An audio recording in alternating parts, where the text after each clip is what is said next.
The same as it was once said on 97.5 The Fanatic. Good morning, everybody. What up? Welcome to Middays with Marks on 97.5 The Fanatic. Good morning to everybody watching live on YouTube. Good morning, YouTubers. Subscribe to 97.5 The Fanatic and all of our great content, our live shows. Good morning to everybody listening, not only on the Fanatic app that's available worldwide, but, of course, the good old-fashioned radio 97.5 FM, as we say good morning to Mr. Ray Dunn. Raymond, hello. Good morning, Johnny. What we get into today? I wanted to discuss. We're at the Olympic break for the Flyers, so Good thought. I think they can make a run in the post Olympics. As we say good morning to Sean Brace. Hey, happy Friday, everybody! Happy Friday. Oh, I thought we were going to open up with LeBron going for a triple dub last night, oldest triple double in NBA history. Hello. No. Okay. There's the mention, though. I'll put that in the back of the book. Okay. All right. Can we do better than Jordan at this point? Are you decide, is it better than Jordan? No. LeBron. Jordan. I've never been closer to LeBron's the best ever. I agree. The fact that he's doing it at this Still age, doing it's ridiculous. Oh, you know what? Let's scrap the Castellanos talk. See ya. Let's discuss it. There we go. But fascinating. But I'm taking drugs on the air right now, Nice. and not prescription, but over the counter Advil because I have a major sinus headache right now. Ooh, that's always fun to deal with. I think it's going back around, people. Please, hand sanitizer, wash your hands, cover your mouth, all that. I hear everybody's sick again. So eventually it's going to find its way to me because I have the immune system of you have young kids. A caveman. Yeah, your daughter's in kindergarten, so you're done. There's nothing you can do. I'm not going to wash my hands anymore. I wash my hands all the time. I use sanitizer. I'm sick all the time, so what does it matter? It just rotates. When you have kids, one kid's sick, the next kid gets it, then the wife gets it, then you get it, all the way around. Just rotates. Well, enough messing around, Sean Brace, because we got business to get to. Yes, we here. do. Nobody more disappointed in the Delaware Valley about Nick Castellanos officially being released than my 4-year-old daughter, Bella. The bit goes that Herb from Northeast Philly couldn't say Nick Castellanos' last name. He would say Castellanos. Oh, yeah. I had, at the time she was 3, Bella very smoothly could say Nick Castellanos. No problem. So that became her favorite player. So yesterday, where I do the pickup, I have all 3 of them in the car, and I'm such an idiot, Ray, because I should have done it when I was recording, because that's what you do. In 2026, you record your family. Of course. It's all for content. Get the clicks. I break the news that Nick Castellanos has officially been. I was listening to Ricky and Bill coming home, and I break the news to him that Nick Castellanos has been released, and it was a real reaction. I was like, damn it. And I tried to get the phone out, but it was already over. They didn't understand why. Bella was very upset that she didn't get to see Nick Castellanos anymore. So anyway, this whole Nick Castellanos thing's been really, really unusual. The reaction, the fan reaction to it. Matt Gelb comes out. The whole thing's bizarre. What's the reasoning behind that? The whole thing's bizarre. Castellanos comes out with he writes it in pencil and paper. Oh, yeah. And he Classic. Puts it out on Instagram. It's so Nick Castellanos. It was good. It was good. And I was frustrated because I was driving home and Ray sent the post to me, and I'm like, I can't read it. I'm like driving. Yeah, I'm driving. I'm like, what is going on? Somebody just text me what he's writing here. The only thing better could have been if it was in crayon. Yeah. And he wrote it in crayon. But anyway, so that comes out, and then it's like, all right, well, obviously there's a story that's coming out, and a story did come out, Matt Gelb, which I believe if there's anybody that could have written anything about any player in any sport, Matt Gelb would be the person that I'm not going to say trust because I don't think Jeff McClain or any of these other reporters, I don't think they make stuff up. But like Gelb, and it was documented in the piece on The Athletic, he was balanced, he was fair, he wrote kind of both sides. I didn't read the story and be like, wow, everybody in that locker room was totally against Nick Castellanos. And Nick Castellanos is I do think Nick Castellanos is a total jerk, but I thought it was very, very fair. And if there's one reporter, Todd Zalecki works for MLB.com, and so in other words, he's paid by Major League Baseball. And I'm not saying for a second that Todd would write a piece that says, oh, well, look, he's employed by the Phillies. I don't think he would do that. But the bottom line is that people could say, well, it's going to favor the Phillies because Todd works for Major League Baseball. Matt Gelb works for The Athletic. He is an excellent Phillies reporter. And I thought he did a really, really fair and good job with the piece that he wrote. I don't know how many people actually read it because I don't understand the reaction with Nick Castellanos. I didn't understand the reaction when the Phillies didn't release him and he became this sympathetic figure. And it's like, oh, poor Nick Castellanos. How many months ago did everybody want him released and thrown out of town? So Sean, let's try to do this, and we'll try to do it from the beginning. Okay. Here's the phone number, 610-632-0975. A great day to get people involved. 610-632-0975, because I'm genuinely fascinated with the reaction of Nick Castellanos. People yesterday, I was getting DMs of people yelling at me about Castellanos. I didn't even say anything. Yeah. Well, that's kind of where I'm at, John. You're talking to me, I feel like, with this. Because, and again, I think this is a great discussion. I'm not sitting in this chair saying I am right with my take. But I do feel like, man, it's a little dirty for that report to come out yesterday, perfectly timed out with him being released. I don't think we needed that. I don't think we needed it. Why? Because, we knew that he was getting released. Yeah, but what happened? Wasn't that the question? We knew there was some incident. We know he got benched. Sure. And Matt Gelb. So if it was specifically about that, fine, I get it. But this was all encompassing. I'm talking to this anonymous source. Yes. And again, I'm getting a little ahead of myself because let me start by saying this. I got an issue with everything, but it starts with Nick Castellanos. Right? No ifs, ands, buts about it. He didn't truly live up to the expectations. There were moments in 23 when he hit 29 bombs. I think he had 23 home runs the following season, if I'm not mistaken. He played every single game, never wanted to come out. You respect the toughness, especially in this town when we got everything that's taken place with the 76ers and the load management and that league in general. So there are pluses on Nick Castellanos' side that I want to put out there. But he failed to live up to the contract expectations. He was never the player that was with the Cincinnati Reds when he hit 36 bombs that year. He was a good player, but not the guy that we thought we were getting. In my opinion, that's one man's take. Sure.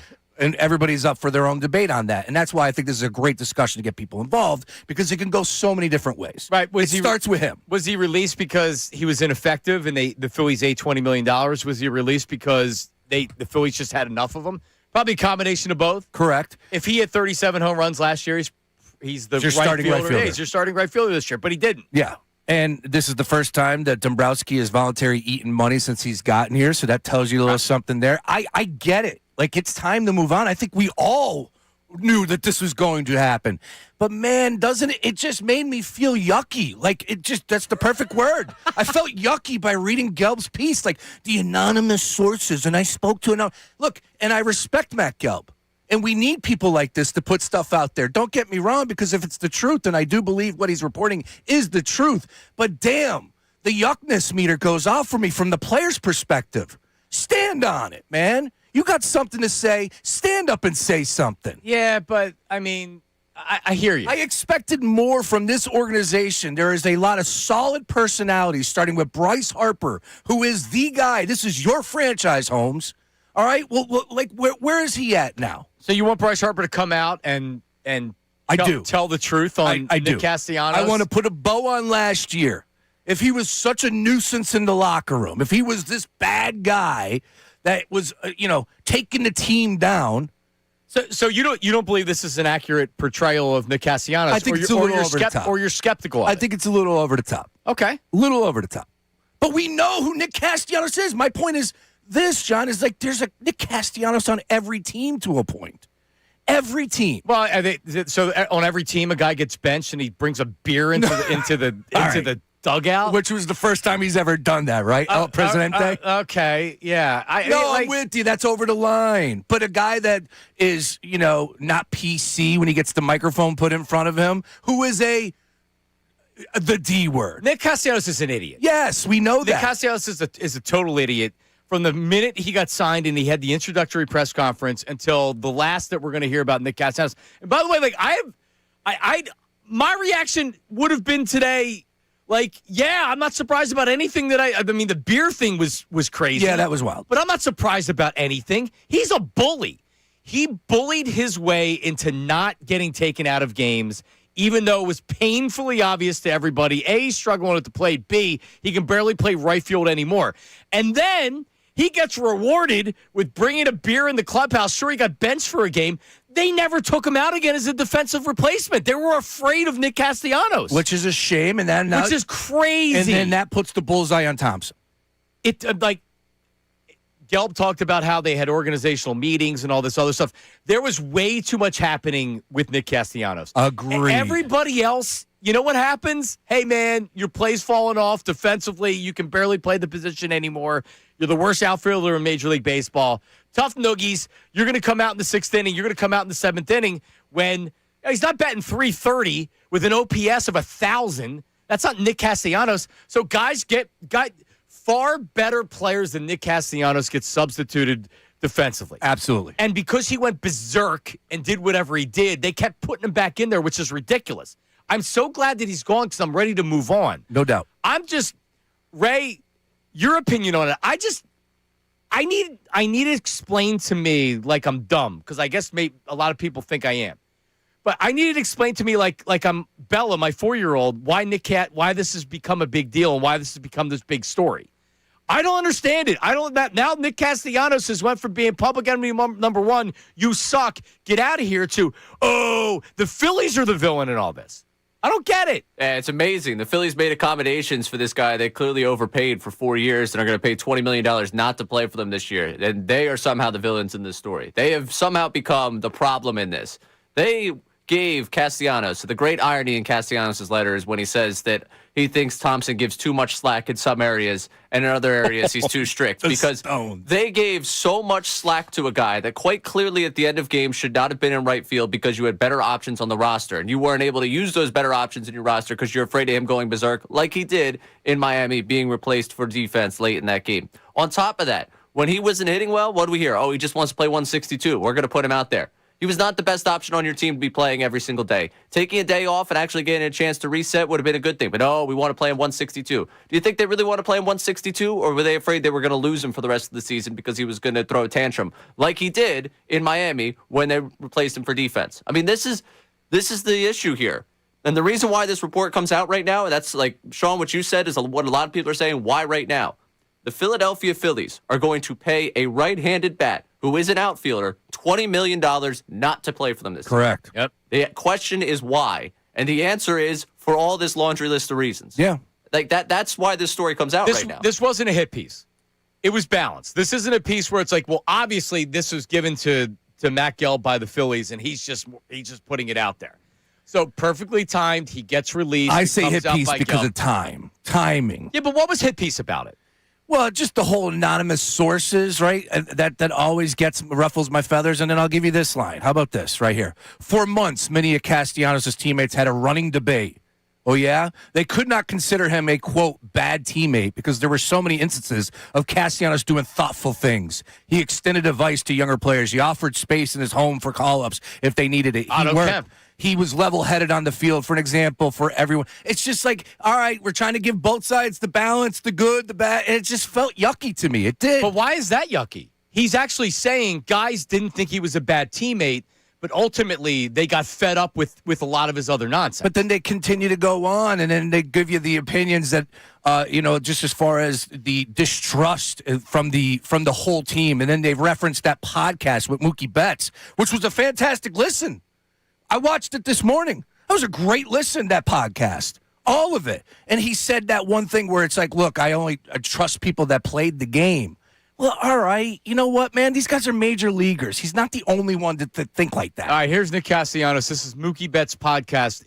It was reported in the Gelb piece that he didn't have respect for people that didn't play the game, and that's Rob Thompson and Dave Dombrowski. And Kevin Long. The hitting coach. Yeah. And Kevin Long, the hitting coach. Here he is. The only opinions that I honestly care about are the ones that have carried the stick. The ones that have put on the gloves and put on the cleats. You know, like... I'm telling you, go back, that cut, without context, you could take it any different way you want. Go back and watch that full hour and 7 minutes. It was fantastic. And it's Mookie Betts, one of the best players in the game, sitting down with Nick Castellanos. Well, what's the context of what he said? Well, they were talking about a number of things going into that part. It was more along the lines of like, you're platooning now, Right, you pulled the cut. So It's a lot of criticism. They're talking about getting criticism from the outside. It was more a conversation of like how you deal with people's perception of you and the criticism you get, and that's where he said that. But I could see, I mean, what was cut out there at the end was about 10 seconds of silence where Betts looks at him, waiting for him to finish his thought. Castellanos doesn't finish the thought, and they just awkwardly stare at each other on that couch like, what do you mean by that, man? Yeah, I just, like I said, the timing of it really, like, we didn't need it. We knew he was getting cut. I understand how it works. I'm not naive. I get the anonymous sources. I get when you put this out there. I just would expect more from the team, from the players that are in that clubhouse to handle the business, A. Rob Thompson, B. Like, I thought you're the clubhouse guy. That's your strength. You're the guy that owns inside that clubhouse. You got the roster. You get everybody walking a specific way. That clearly wasn't the case last year, according to this report. What, because of one lunatic? Fair. Man, like, he's a lunatic. Like, everything that was in there, in what Matt Gelb wrote from, like, Otto Kemp, when he got caught up, they said, hey, his wife actually put it out there. Yeah. That he had a house full of kids and everything else, and Otto Kemp went and lived with him. And it was like, and Nick was a really kind person, and his wife was a really kind person. This is one of these cases where both things can be true, where Nick ultimately isn't a bad guy, but he's a total loose cannon and a screwball. I mean, there's enough instances where you can see that it's like, all right, like, Nick can be a good guy, but also, like, you know, it's time for him to leave. I'm right there with you on that. And he was. We knew that. This was going back into. Wasn't there a case that he wasn't going to be returning last year? But what is they've tried to trade him the last couple of off seasons. Nobody wants him. That's true. All right. What have the Phillies done wrong that the Phillies are getting criticized? That's what I want to know. That's what I want to know from people out there on the text line and the phone line, 610-632-0975. Because I don't know if people actually know. The one thing I think you can criticize Dave Dombrowski and the Phillies is Dombrowski showed his hand too early and they weren't able to trade him. But that's not really what anybody's talking about. Okay, maybe they could have saved $2 million if they would have pretended that he was coming back. Maybe. I don't know. Past that. What were the Phillies supposed to do? He disrespected Rob Thompson. He told you right there he doesn't have respect for guys that that haven't played in Major League Baseball. And here's the other thing, because this was the fun thing I saw on social media last night. Listen, I'm a have a good time type of guy. You want to have a beer on the clock? It's technically against Major League Baseball rules, but all right. That's crazy after you get benched to go get a beer. You absolutely can't do that. But people are like, oh, it's just a beer. He just seems like a good guy. No. Do you miss the rest of that where there was literally an outburst? That's what they're talking about. He had to be taken away by other teammates. JT and Kyle Schwarber are taking him away from yelling at the manager. So much so, we got Colin Newby scrubbing through old Phillies Marlins games to try and find the audio of what was that yelling in the background. John Crux on the broadcast, like, who the hell's yelling right now? It was Can we play it? Yeah, we could play it. It was a solid pull. Colin Newby, you know what I just told him out there? It's like the guy that figured out that the Astros are cheating by banging on trash cans.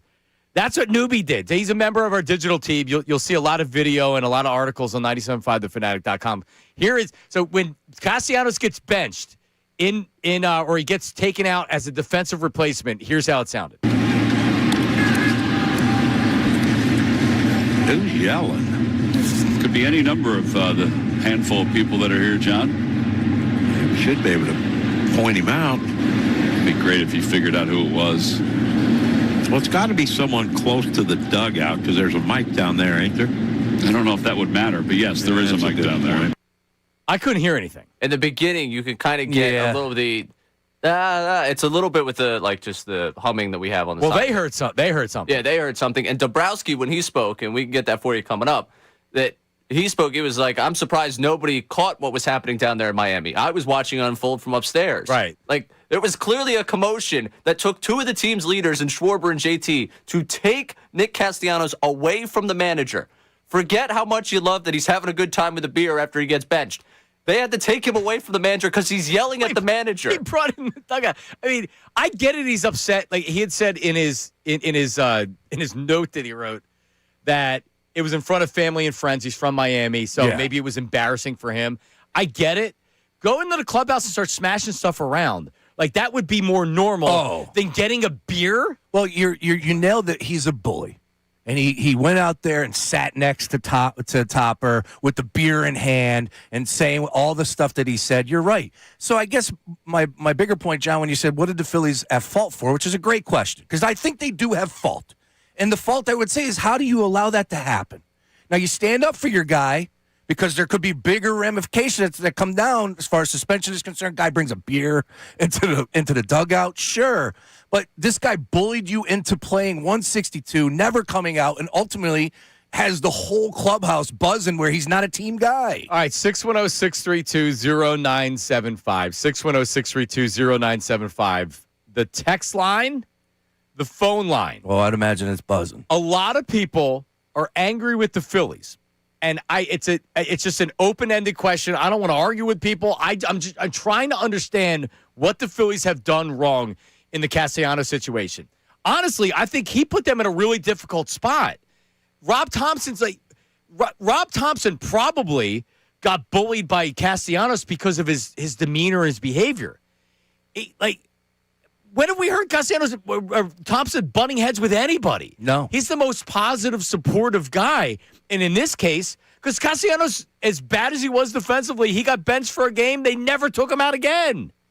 610-632-0975. We'll play Dave Dombrowski, his explanation on the move, and the breakdown on the incident coming up next. It's Middays with Marks, 97.5 The Fanatic.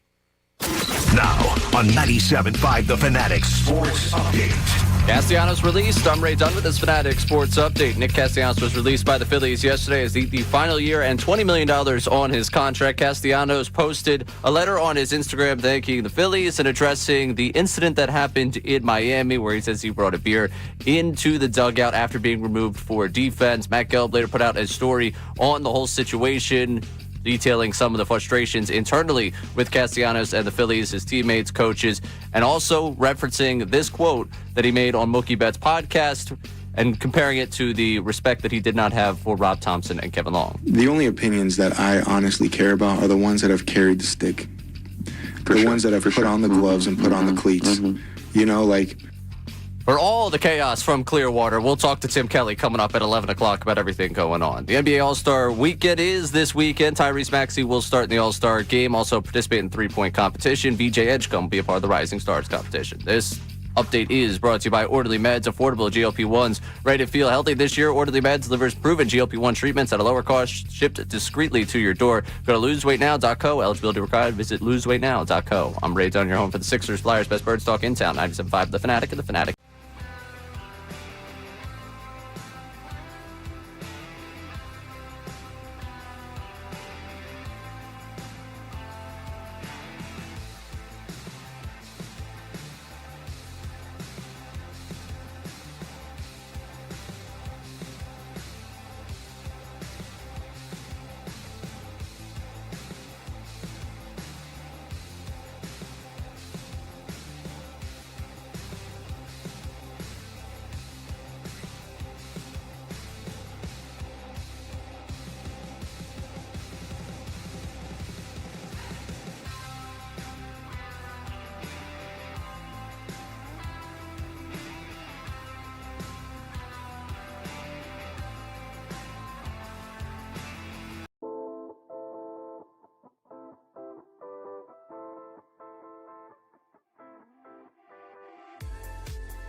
thought he went and got a cigar. You ready for a shocker? Never had a Presidente in my life. Me neither. Really? I don't believe so. It's a Caribbean beer, right? It is. So maybe I had one in Aruba. I don't know because Aruba had this one other beer. Lucky Strike. No. No, it's brewed out there. I forget. It's a green bottle as well. Yeah, what is it? Oh. I went to Aruba for my honeymoon. Aruba beer. You did? Yep. Where'd you stay?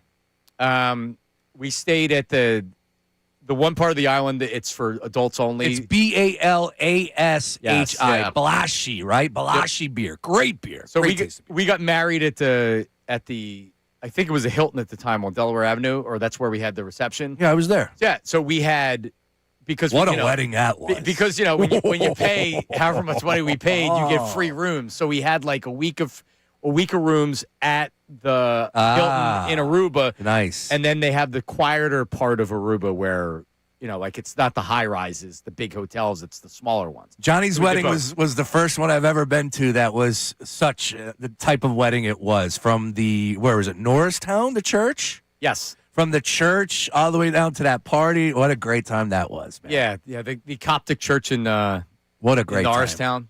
Awesome time. Yeah, long time ago. Long time ago. Long Yes, it time was. ago. Well, yeah. So it's. I still don't understand the conversation. I don't understand. So we're gonna hit the text line to try to explain it. Sean's explanation was it's yucky. It's yucky. It just feels like, again, maybe I'm a little strong with the word hit piece, but the fact that they timed it, like we all knew that he wasn't coming back. The fact that you have to eat $20 million, I don't need you to justify that with a hit piece. Well, I mean, that's just my vibe. All right, so we're gonna play Dombrowski. I heard Dombrowski before I read the Gelb article, and I don't think it was a hit piece, and I don't think this was like somebody on the beat has to give the answers to what happened. You're right. All right, You are right. Like for example, I'm interested in what exactly happened with Paul George. All right, he didn't do PEDs. He's blaming mental stuff or whatever, and it's like, all right, who the hell's going to report what actually happened here? And nobody has, and nobody probably will. Matt Gelb is the one that's reporting what happened with Nick Castellanos because I was dying to know. We still don't know exactly what was said that was so – because we've heard that teammates were disgusted. Was that because of the beer or is that because things that aren't being reported? You hear things that maybe there's some things that aren't being reported that was the disgusting part, but I can't confirm that and I don't know that, Ray. Right. And again, everyone stopped reading after the line, said that he brought beer in the dugout, and stopped with the JT and Kyle Schwarber are ushering him away. Howie Kendrick is trying to diffuse the situation and take the beer out of his hand so Major League Baseball is able to capture it on video. There's pandemonium going on in the 8th inning of a Phillies-Marlins game. So, we're fine. I love pandemonium. What are we doing here? That's Gorilla Monsoon used to use pandemonium doing the WWF. All right, so here's what surprised me. I didn't know if Dave Dombrowski coming out was necessary and having a press conference where he's correcting the reporters. I don't know what we have here. The audio wasn't great because of the wind. It was windy yesterday. But this is Tim Kelly. Yeah, he's joining us at 11 o'clock live from Clearwater. Here's Dave Dombrowski yesterday. That was 7 months ago, so it's a long time ago. We spoke about it at the time we had you arrested. No, so stop it 1 second. He kept going back to it 7 months ago, and it's a long time ago. Then why are you doing it? He more or less was saying, I don't really remember, knowing damn well he remembers every detail of it. So he's trying to be like, but it was 7 months ago. Go ahead. Thompson and I did with Nick. I was surprised. I was there at the game, and I watched everything from where I was sitting, and I was surprised that a lot of people didn't see what was taking place at the time. So I watched what took place. Of course, was advised. Now, I'm not in the dugout, so I wasn't 100% sure every step of the way. But that contributed, by all means, why he was suspended for that game or taken out of the lineup for that game, bench for the game. But it was a situation. That wasn't the final or determining factor, because if that was, we would have done that at that particular time. So just there it is. Little breezy. You might have thought it was Aruba if you closed your eyes and it gets windy down there in Florida. So and then another reporter asked about the beer incident, and he had said that it's been reported, and then Dave corrected him and said no, he admitted in the letter that he wrote, and he posted on Instagram. He admitted to the beer thing. So, by the way, Castellanos gets out in front of this by admitting it because he knows it's coming out. Yeah. He was asked to comment for the article. He knew it was coming out. Correct. If that doesn't happen, he's not admitting to any of this. It's not even out there, right? Right. And in the first page of his thank you to Philadelphia, he ends it with, "You guys are passionate fans. Don't let the media skew you away from what you like." Right. Says guy about to have a media story drop on him, making him not look so great. It was tremendous. It's a great paragraph, and the fact that he continues to go, remember the sharp attention and powerful passion you have for your love of sports teams and not married to the lens of the media companies that cover them. The color of your collective soul is your own to paint, ...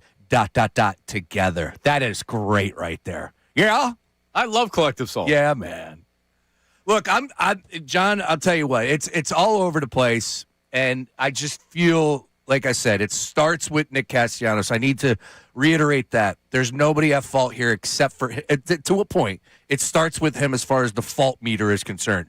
I can't allow the Phillies to get off. Like, But what'd they do? I expected more from Rob Thompson. I expected more from the players. I expected more from, there's no reason to perfectly time this to sync it up on the release because you have to eat $20 million. To me, that part feels icky. That's where again, hit piece might be strong. All right? Give me another word to use then for the people out there that are absolutely crushing me, and I'm fine with it. I'm living by my words. At least you're getting honesty from me. He's being released. Correct. So what's Gelb supposed to do? Say, okay, well, he's being released. I'm not going to write this. No, but do you think it was coincidence that it was released at the time, or he was released and then, of course, the report came out that day? He knew it was coming. No, Gelb knew it was coming. These guys get heads. Gelb reported the day before that the release was coming in the next day. Right, in the next 2 days. Did they know? Dombrowski telegraphed this. The only thing I can criticize the Phillies on was that they telegraphed it and they weren't able to get anything in a trade. But ultimately, who cares, right? That's their money. I'd be mad if I was Middleton because expressing, telling everybody that you're going to trade him, he's not going to be on the team. All right, would that have mattered? Would there have been interest in him on the trade market? Maybe. I think that's a valid criticism. But outside of that, Ray, I need text line because I need to understand what the Phillies have done wrong in this case. Because Nick Castellanos just merely weeks ago was looked at as this guy stinks and get rid of him and designate him for assignment. And I can't wait till he's out of here. But now, because they didn't sign Bo Bichette, is that why everybody's mad at the Phillies because they're running it back? Did you see that video of him fielding third? Mm-hmm. Woo-wee! Good luck. Yeah. I'm sure they're going to be patient with you up at Citi Field. Oh, Mets fans are very patient. He was bobbling it's spring training. I'm not getting ahead of myself by no means, but that was not pretty. Not known for his defense, Bo Bichette. All right, Ray, what do we got? All right, we got John V checking in here. If the Phillies let him play for the last 30 games of the season last year and they're just now releasing him paying $20 million all because he brought a beer on the bench, that's absurd with respect to the Phillies. Something greater happened in the clubhouse, or he said some things that are unforgivable, then I understand the Phillies moving on from Nick. Right now, it's difficult to have an opinion when you don't have all the information. The beer on the bench was bad, but not cause to release him from the team and pay $20 million. But, let's not be silly about this. It's not just about the beer. No. Right? You can say, well, Matt Gelb's completely lying about everything that he's out there. But so the Phillies, because of the beer incident, released them? Come on, let's be smarter than that. And I'm not saying Gelb's lying at all. I believe his take. I believe everything that's put in there. The anonymous sources it irks me. It always does, always will. Stand on your words. I get it, though. We do have a tweet coming in from SportsDad215. He said that Gelb has a podcast where apparently this is just the tip of the iceberg. They had conversations of leaving him off the playoff roster last year. Dude was a loser teammate. I think that after what was that? How many years? Was that his fourth year last year? Yes. Yeah, enough was enough. They've tried to trade him in previous off seasons. Some because of his price tag and the value you were getting back for it, and probably more because they were just. You get tired of the behavior. You get tired. It seems like guys were kind of walking on eggshells around Castellanos because he's such a maniac. Then why not move him? The year before last year. They tried. You have to eat it. Some way, somehow, you got to eat it. So you want to need $40 million? I don't know. But if he's that much of a nuisance, if people are walking around eggshells, that's not something that's conclusive for a winning situation, a winning environment. He's not performing. That's the thing. He wasn't performing. We could deal with, what's the old quote where you can have fungus on your shoes if you're hitting 300? You know, you could be this type of this type of guy if you're hitting 300 or you're hitting the 30 home runs or you're the cleanup hitter. Nobody's taking you because on top of the attitude that you have, you also are the worst defensive right fielder in baseball, and your OPS is somewhere around 700. And by the way, he was productive in big spots prior to this. I know he deteriorated last year with the defense and everything else, but Nick Castellanos in the playoffs, in big spots, had big moments for this team. Can we get to that coming You're up? not lying. Yes, we can get to it coming up. Because I want to go down that path with everyone. Because we're throwing that caveat out there, and yes, over the last 2 postseasons, he's driven in some runs. That's been nice when they've been terrible. But I'd love to dive into the Nick Castellanos was a career postseason riser for this Phillies team. he was better than the others. I'd love to dive into that with you. Let's dive in. Oh, I want to dive in head first. Do it without cannonball. I'm already enemy number 1 over here. Bring it on today. That's coming up next, Middays with the Marks. Tim Kelly live from Clearwater coming up at 11 o'clock. Don't go anywhere.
Brown coming to the man.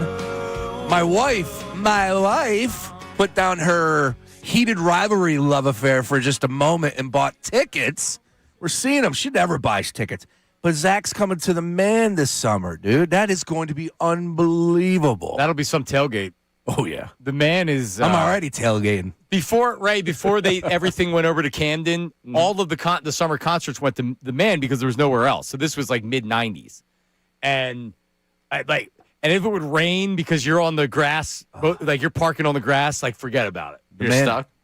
Well, no, people are just falling Gross, all over yeah. the place and doing a balloon and falling over in the mud. I was just at one over the summer. They got great shows. Look, I will. If you tell me you have a ticket to a man show, whether I like the band or not, I promise having you, fun. I'm going. That's the way I am with BB&T, or whatever they're calling it now, Freedom Mortgage, the pavilion over there. Really? Well, I see. Like You got to pay me to cross the bridge. yeah, I totally agree. Nope. Ray, I used to just go and this was like right out of high school. Well, he I lives used in to just- Northern Libs too. No, I could walk across. Yeah. I would, yeah, you would walk across. I would. We wouldn't even I go do. into the concert. It would be the Horde Festival. I remember this one year was like Blues Traveler and Black Crowes, and we didn't even go in. Black Crows have a new song out right now. Really, Sounds just like Black Crows. it does. Yeah. Yeah, fun times. The man though is the best. It's the premier spot for my Yeah. money. So my wife sent me a text and was like, "Hey, I think the girls would love to go to a concert to see who was it? I told you yesterday. Oh, the hardest ticket to get? Yeah, Bruno Mars. Oh yeah, good luck. And I'm like, all right. How much you got, John? I know a guy. Dude, I sent her the graphic of the Game Time app. It's like, you're paying hundreds of dollars just to get in. It's the toughest ticket to get. And I would love to see it. It's at the link. Normally, I don't like to go to the link. I remember doing Bruno Mars is good. I remember doing shows with you back in the day, and you were going absolutely berserk over Bruno Mars' Super Bowl halftime was great. performance. And he's got a song with Damian Marley that is unbelievable. He's really good. It's called Liquor Store Blues. If you don't know, Ray suffers from it. it's fantastic. Yeah, and this song actually is he's standing outside the liquor store trying to get money to Got the blues. right, and he says, and he takes one more drag and one more drink, it'll make him feel better. Oh yeah. So everybody can relate to that. That is Ray's song, matter of fact. Like last night. All right, give me some more text this because I can't. For the life of me, I still can't understand. Sean's made his case. I understand the point of view he's coming from, but a lot of people like the first text we got is just like, well, I don't even understand that. But go ahead, let me hear something. Just a weird dynamic. I know it wasn't all bad, but dudes that make what he does are supposed to bring locker rooms together as productive players and leaders. He had the situation become toxic and became way too big of a distraction. That is from Brenton and Cumberland. Doesn't it feel like that guys are almost afraid of him, right? Like the organization catered to like the stuff with Liam. They were very gracious with Liam, as they should. It was a great story. He's a good kid, right? And he appreciated that. He wrote in the letter, thank you for the fans for embracing Liam. But if JT can't take batting practice because Liam's out there with his dad, like, all right, man, like you got to have some self-awareness. It's not just all about you and it's not all about your kid, right? And the Phillies were great about it. That's absurd. But the fact that Rob Thompson, everything that happened with the beer and whatever he said, and as Dombrowski said, suspended, and then he said benched because he really was suspended. He said benched, and they trotted him back out, and he never got replaced again defensively because he went berserk. They were afraid to do it. They were afraid of this guy in the locker room. They were intimidated by him. He's intimidating. One of the things you can fault, I think, the Phillies for this is they didn't have the roster construction to really just cut bait and say, we can't deal with this. Because who's playing right field? That's true. Like, at that point, you're going to do the Kepler-Marsh every day, the two corner outfields at Rojas? Like, I'm trying to think back to that line, we're going to throw Weston Wilson in there as the fourth outfielder. Like, at that point, it was like, all right, we kind of have to figure it out, work with this guy because it's June, and maybe if he gets hot for the second half of the season, we'll be at a good spot. Well, by the way, the minute you bench him, it's over. Right. And I'm sure they knew that. Sean's strongest argument that he have is that how do you let it get to that point? Correct. You don't play 162 games because you want to. And at some point, like If you're not performing at that level, yeah. players that want to play 162, we can't complain that load management and all that stuff, we hate it, and then say, well, because Nick Castellanos wants to play 162. And believe me, I totally respect that. I don't hate Nick Castellanos. I kind of chuckle when I think about him being here in Philly. He was a colorful character. And he had a lot of good moments. And I know you wanted to debate that. He had a lot of good moments. But, like, you can't let it get to a point where he's running the clubhouse because people are scared of him. And that's what it seems like to me.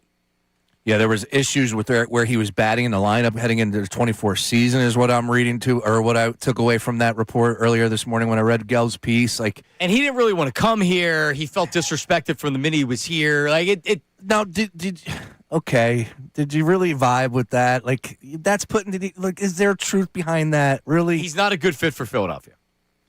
Right? But how many? Okay, so if he felt that way coming here, I'm fine with it to a point. How many players out there have a little bit in the back of their mind, like, all right, man, let's go to Philly?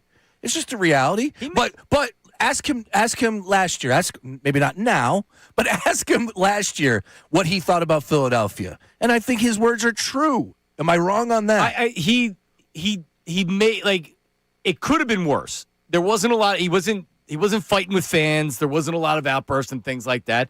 No, I think he grew in large part because of Liam and the way the fans treated him. And ultimately, like, they ended up making it work. They did. Believe me, there's been plenty of players that have come into town with the same attitude that took the biggest contract because it was offered to them and it didn't work. Very true. And the minute they came in, they knew it was going to be a problem. And he made it work. This honestly doesn't need to have turned into this, we're mad at the Phillies because of Castellanos. I really don't believe that. I'm not mad at Castellanos.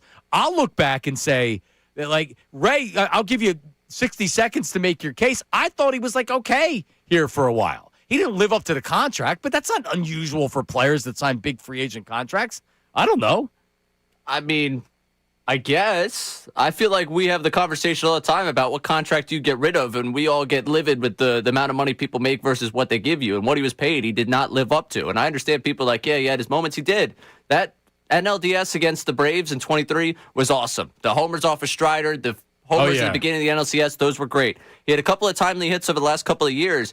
But if we're going to not give credit for the guys in this run for what they did in 22 and the early portion in 23 and focus on the way they've gone cold in 23, 24, 25, then I also want us to add to the equation the anchor that Castellanos was during the 22 run. Because his numbers during that 22 run stunk. And the anchor he became in the 23 NLCS, where he was 0 for like his last 26. And if I give you right now the OPS of Bohm, JT with Castellanos, guys that we've tried to trade this offseason, we all freaked out about them bringing back JT. Their postseason OPS with the Phillies, they're quite similar.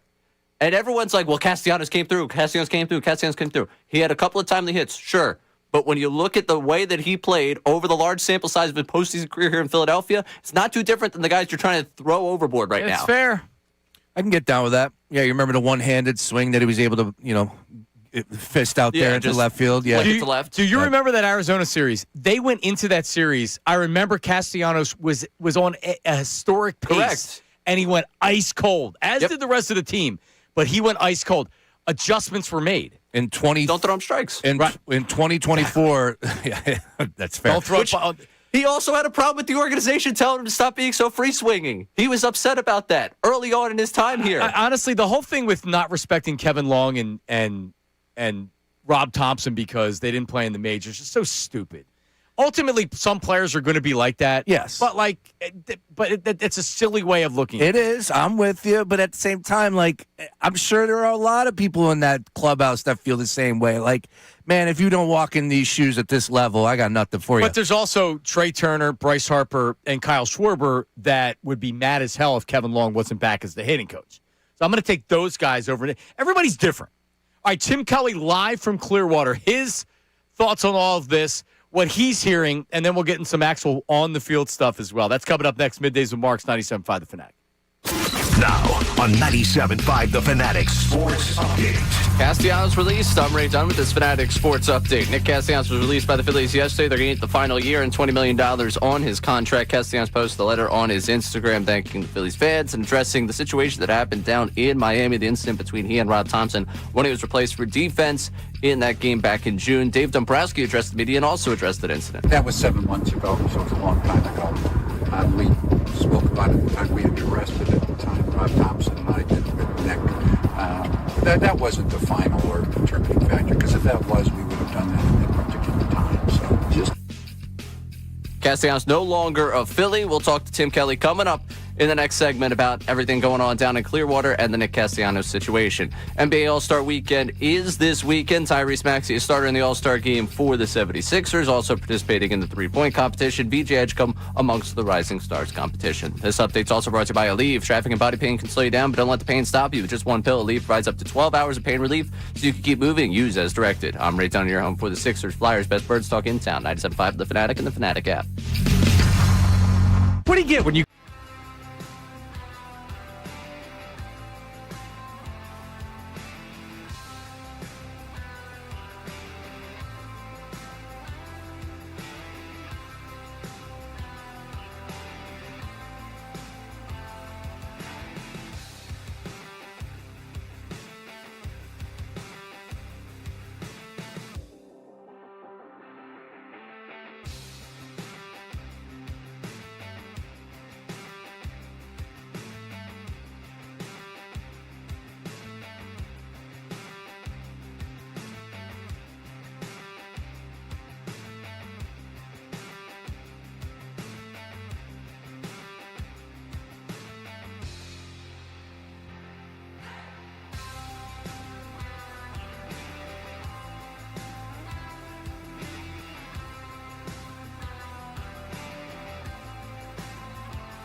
Little Doubt album, Ray. Now, somebody told me the other day, it was Trish, that you said you have six artists. Is Jay-Z one of them? Oh, yeah. Okay. So what I've done now is I'm actually going back and listening to some of the actual downloaded music I have because I was like, I've become too Kendrick-centric in my life. I need to reopen my horizons. Sure. And listen to more. So that's been a big part of what I'm doing. Okay. Hello, John. Just holding down the fort. Let me ask you a question. Why do we have a break if it's only 2 minutes? Why can't we combine that with the other break? I couldn't even go to the bathroom. They are fast, dude. They are fast. Let's just have 2 breaks then. If we're gonna have we have 2 breaks that are like 5 minutes between the two. That was a good 45 seconds we were back there too. I literally went back. I talked to Dutch for 30 seconds about something with what he was posting, and then I took a leak and I walked right back. We came back with Dead Presidents by Jay-Z, the Reasonable Doubt album, and I was trying to connect the dots on why he was playing that, because he's on point, right? He's on point. He's in his bag today. It's because Ray has lots of money because he's an importer-exporter. Oh, you didn't know that? Oh, that's the reason why. Okay. Yeah, nice. Ray's gotten involved in the H trade. I just went dead presidents. Oh, there it is. Oh, I thought it was because you and the Trank brothers are working together. All right. Well, I know Tim Kelly isn't doing that down live in Clearwater. Doing a great job with Patterson, covering everything, including, man, he was right there yesterday, Dave Dombrowski, speaking to the media, and he joins us right now. What's up, Tim? I'm doing good. Great to be on with you guys. It certainly was a crazy day. It's been a crazy start to spring training. All right, so, Tim, here's my first question. I was a little bit surprised that Dombrowski came out and addressed it, and even, I don't know who, not that he corrected somebody, but somebody had said it's reported that he had a beer in the dugout, and Dave was like, no, he actually said that he had a beer in the dugout. Were you surprised the way the Phillies handled it yesterday? Not necessarily, because Castellanos put out that letter. So I think if Castellanos hadn't put out the letter describing what he called the Miami incident, then I think the Phillies would have just said, we're not going to get into that. But once he puts that letter out and says, this is what I did, I don't think the Phillies have any reason to not say that that's what he did. So, no, I wasn't necessarily surprised by that. It seems like, and you look at your social media, Tim, it seems like a lot of Phillies fans are upset with the way the Phillies handled this situation. I think the one criticism you could have is that Dave Dombrowski's showing his hand early on in the process that they weren't going to get anybody to trade for him. I don't know if anybody was going to trade for him anyway. You were going to get anything as it was. But it's kind of a weird reason for fans to be very negative on how this situation was handled. What's your read on the entire situation, and do you think the Phillies should be criticized at all for this? I think what they should be criticized for is they probably should have done this a week ago and not had it drag into spring training. And that doesn't mean that when, like, Bryce Harper gets here or at the beginning with Rob Thompson that they wouldn't have been asked about it. But now it's kind of become the story of the first few days of spring training, at least externally. So that's how I would look at it in terms of criticism. But I think showing his hand at the beginning of the offseason and just making it clear things were going to go in another direction is indicative of how bad this got, and that there was no, well, maybe we'll see, we'll try to salvage it. It wasn't going to happen. And I think there's something to be said for that candor. And look, independent of what he may have done or said, he had the lowest WAR in the entire league last year among qualified position players. There weren't going to be teams lining up to trade for a $20 million salary. Yeah, but Tim, and again, you're not the one making these decisions, so I am not coming at you, but I'm trying to come at it from a different angle here. And if this was such a complicated relationship and unprofessional as being put out there in this Matt Gelb article, and I'm not questioning that. If that's the realness of the situation, that's fine. Like, don't you have to cut bait? If he's that much of a nuisance, you said last week, I'm saying before last season, like, he wasn't performing up to that contract that he signed. Easier said than done to move him, I get that. But if you're the Phillies and he is that much of a complicated player to deal with, don't you have to move him? Well, I think before last season, the years 2 and 3 here, he had some really productive stretches. I think last season is when things really went off the rails in terms of personal relationships, obviously the Miami thing being the biggest one, but certainly not the only one. And I think prior to that, they had managed it. He had managed it, and he had some really productive stretches. But you combine him acting out in a couple instances and then also not performing, I think it just there wasn't really a window. It wasn't like they could have gotten out of this earlier. And I believe it was reported the prior 2 off seasons that they were willing to listen on him, and nobody called. Yeah, they were willing to listen, i.e. they were trying to trade him, and no one wanted to pay $20 million. And I actually, my buddy Mark texted me and said, why weren't they trying to get at the trade deadline last year, because the incident happened in June, why didn't they try to get something like, hey, take Nick Castellanos, just give us $3 million, if they were looking into the future knowing he probably wasn't coming back. And again, these are the only criticisms I have of the team with this, because ultimately, Nick Castellanos' behavior is his behavior. And did you feel like that? Did you feel it? Because you're down there all the time. Did you feel that there was issues in the clubhouse and that maybe he was a little bit of a bully, and this was an issue long before the Miami incident or after the Miami incident? Not necessarily before the Miami incident, but I definitely felt like in August and September that this was the end, that this was not. And I didn't know the specifics until everyone read it in the Matt Gelb story in terms of what happened in Miami. But yes, I felt like at a certain point last year, they were putting on a nice face and they were going to ride it out for the rest of the season. but that he definitely was not going to be back this year. And I remember saying to someone, I wonder in the end-of-season press conference if Dave Dombrowski will just kind of acknowledge, like, this has run its course and we're going to go in a different direction, and that's pretty much what he did. Yep. Tim, what's the grass smell like down there?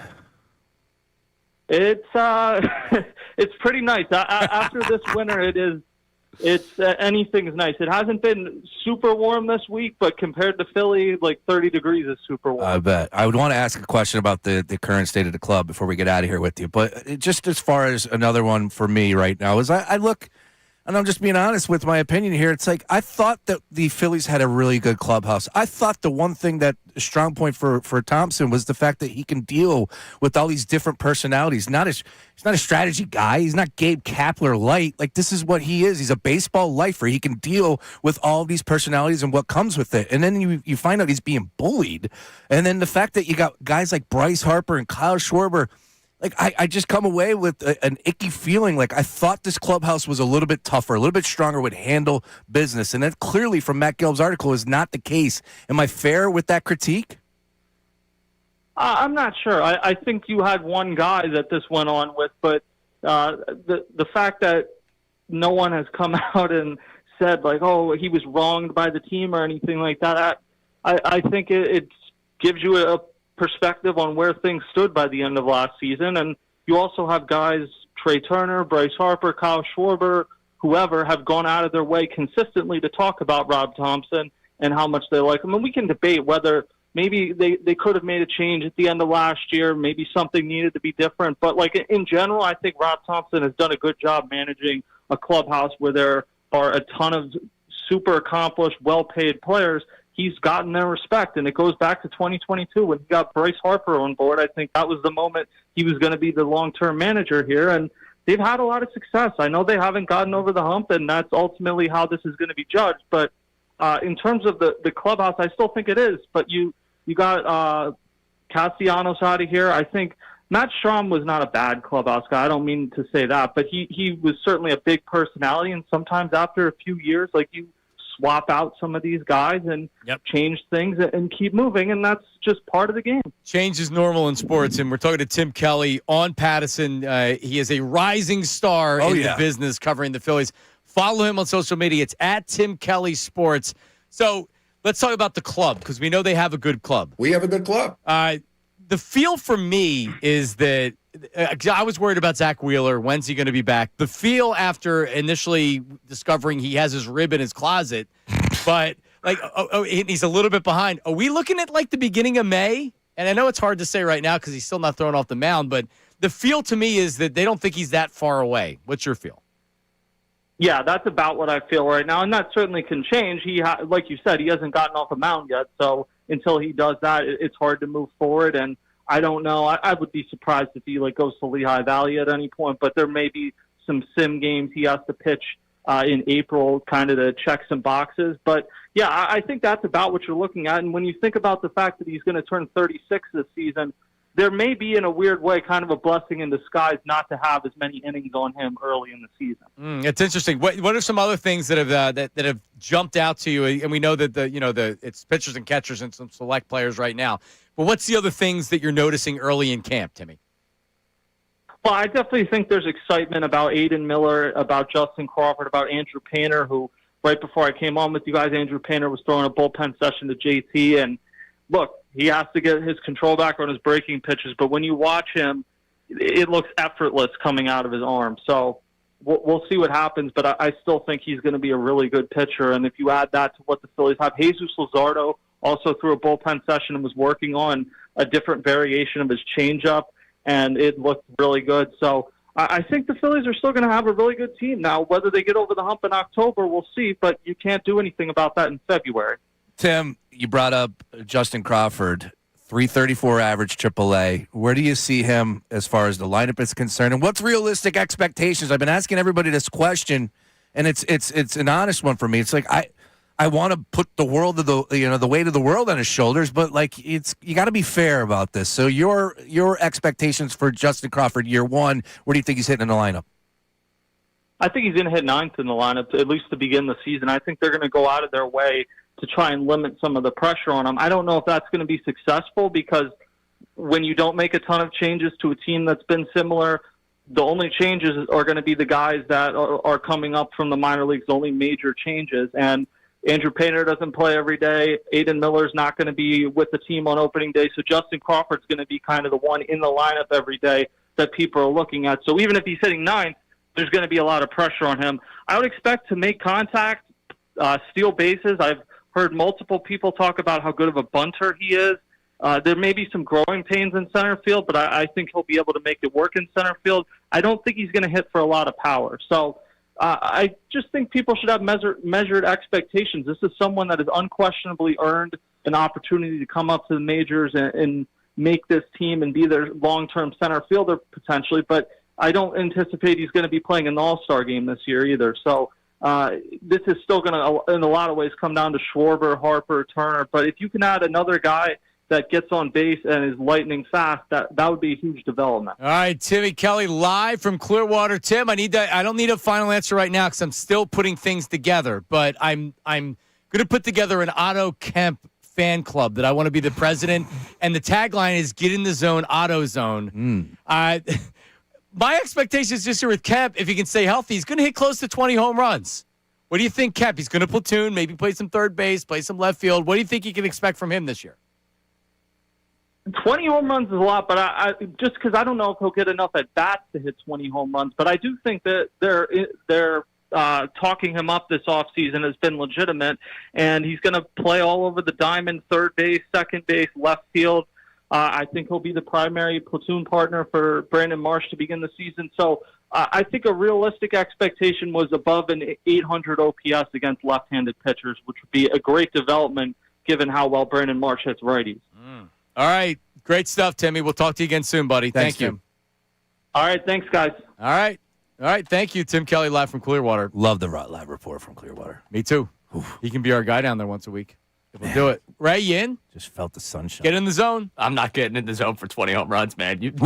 I followed you down the path for Dory Jackson, and I was very happy about the way that worked out. Why would I? I heard 20, and I go, ooh, that's. I thought he was going to go 15. I was like, But all I right, said that's approaching. nice. That's approaching.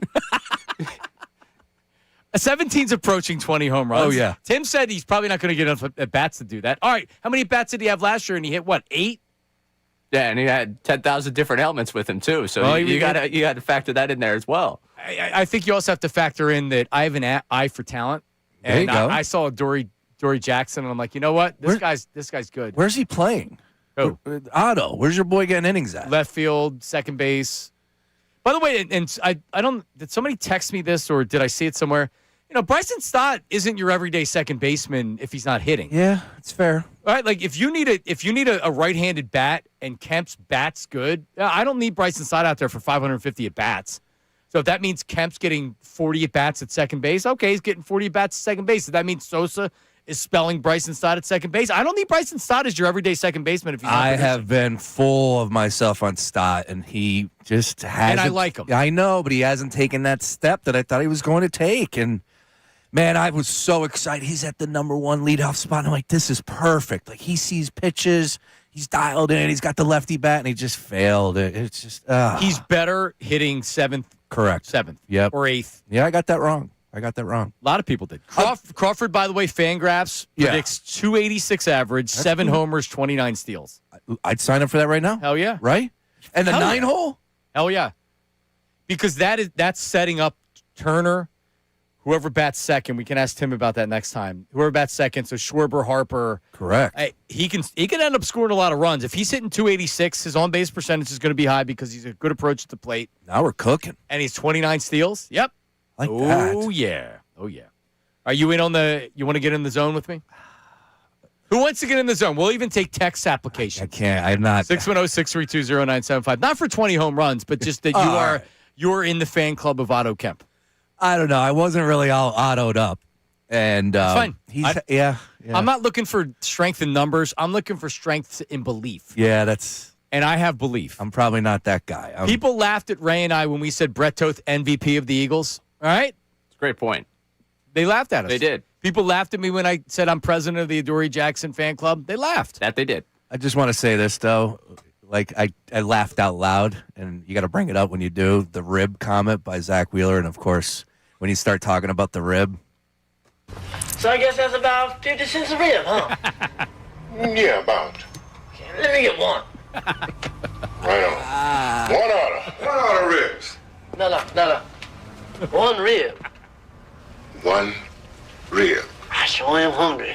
Oh, of course. That's Chris Rock and Jim Brown. Yeah, that was I'm wild. going to get you, sucker. Which is a fantastic film, one that I haven't seen in forever. So pulling that clip, I was like blown away. But man, you had Jim Brown on the grill. Just some big names in that movie all across the board. Give me one order of ribs. No, one rib. I sure am hungry. And Chris Rock, young Chris Rock. Well, it's like Ray does this with cigarettes, the Lucy. He goes in and gets one cigarette, like Chris Rock wanted one rib. So you don't buy a pack, you bum. Yeah. Okay. I stand outside. My buddy Jansen does that too. He's a bummer. It's like, dude. Well, no, you go into the corner store and they take the cigarettes out of the pack and that's what a Lucy is. Wow. Okay. So for people that don't want to spend, what is it, $12 on a pack of cigarettes? It's up to 15. Are Is it you really? kidding No, me? I have no idea. Oh my goodness. Someone came into the Belmont Avenue Wawa and got 2 packs of Newports, and I was trying to look over her shoulder to see what they cost because they don't say the price of anything anymore because it just goes on the screen. No, man. So I was trying to look over to see what they cost. Go pick up the gum. If it's costing that much, just cut it out of your life. Don't tell me you wouldn't like to take a nice, big, healthy drag of a cigarette right now. Dude, tobacco, take a drag, but not tobacco. Tobacco kicked my butt. And thankfully, thank the Lord above, that was one thing that I could never get down with. I chewed the pouch, the Lancaster pouch. I remember being so sick. Oh, the chewing tobacco.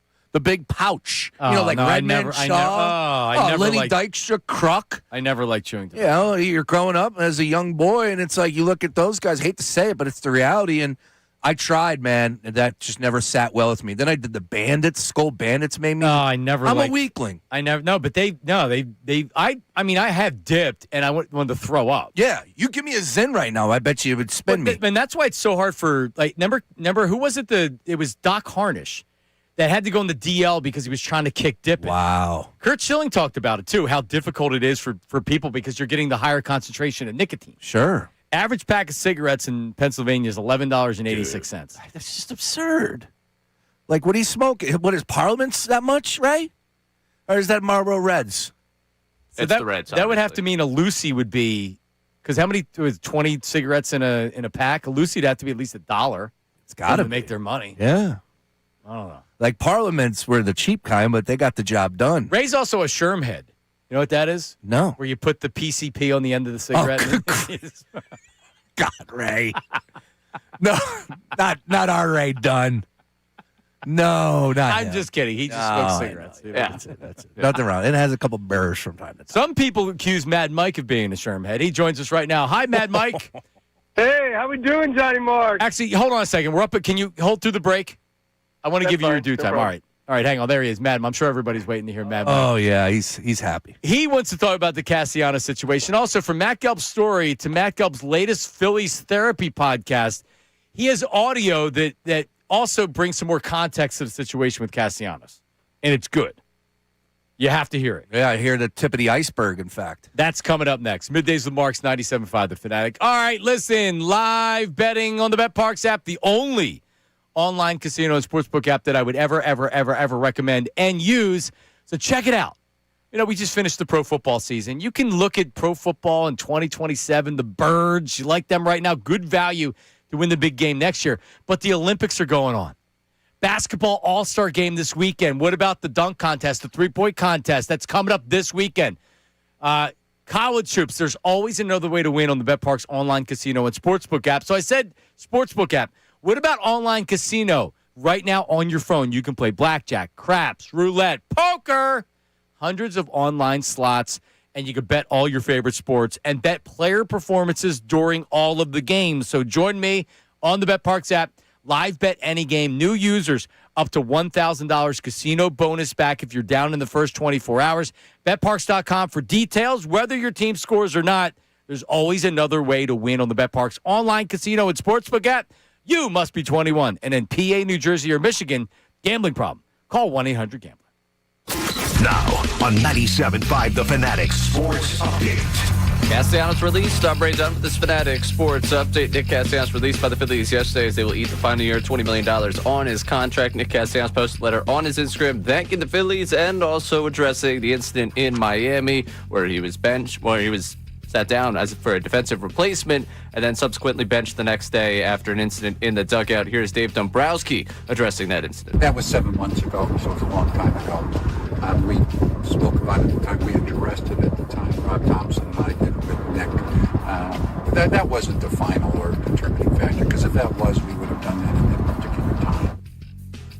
Dombrowski from Clearwater breaking down the decision to release Castellanos. We just spoke to Tim Kelly from Clearwater. We'll continue to react to everything going on with the decision to release Nick Castellanos throughout the day. NBA All-Star Weekend is this weekend. Tyrese Maxey will represent the 76ers as starter in the All-Star game and in the three-point competition. VJ Edgecombe in the Rising Stars competition. This update is brought to you by TireRack.com. Rain or shine, drive with confidence on pedestrian tires from Tire Rack. Pedestrian tires. They deliver precision handling, dependable traction, and quiet comfort. Ship fast and free with 2 years of free road hazard protection. TireRack.com. I'm Ray Dunn, your home for the Sixers, Flyers, best birds talk in town. 97.5 The Fanatic and the Fanatic app.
Oh, let's get Mad Mike out of the way.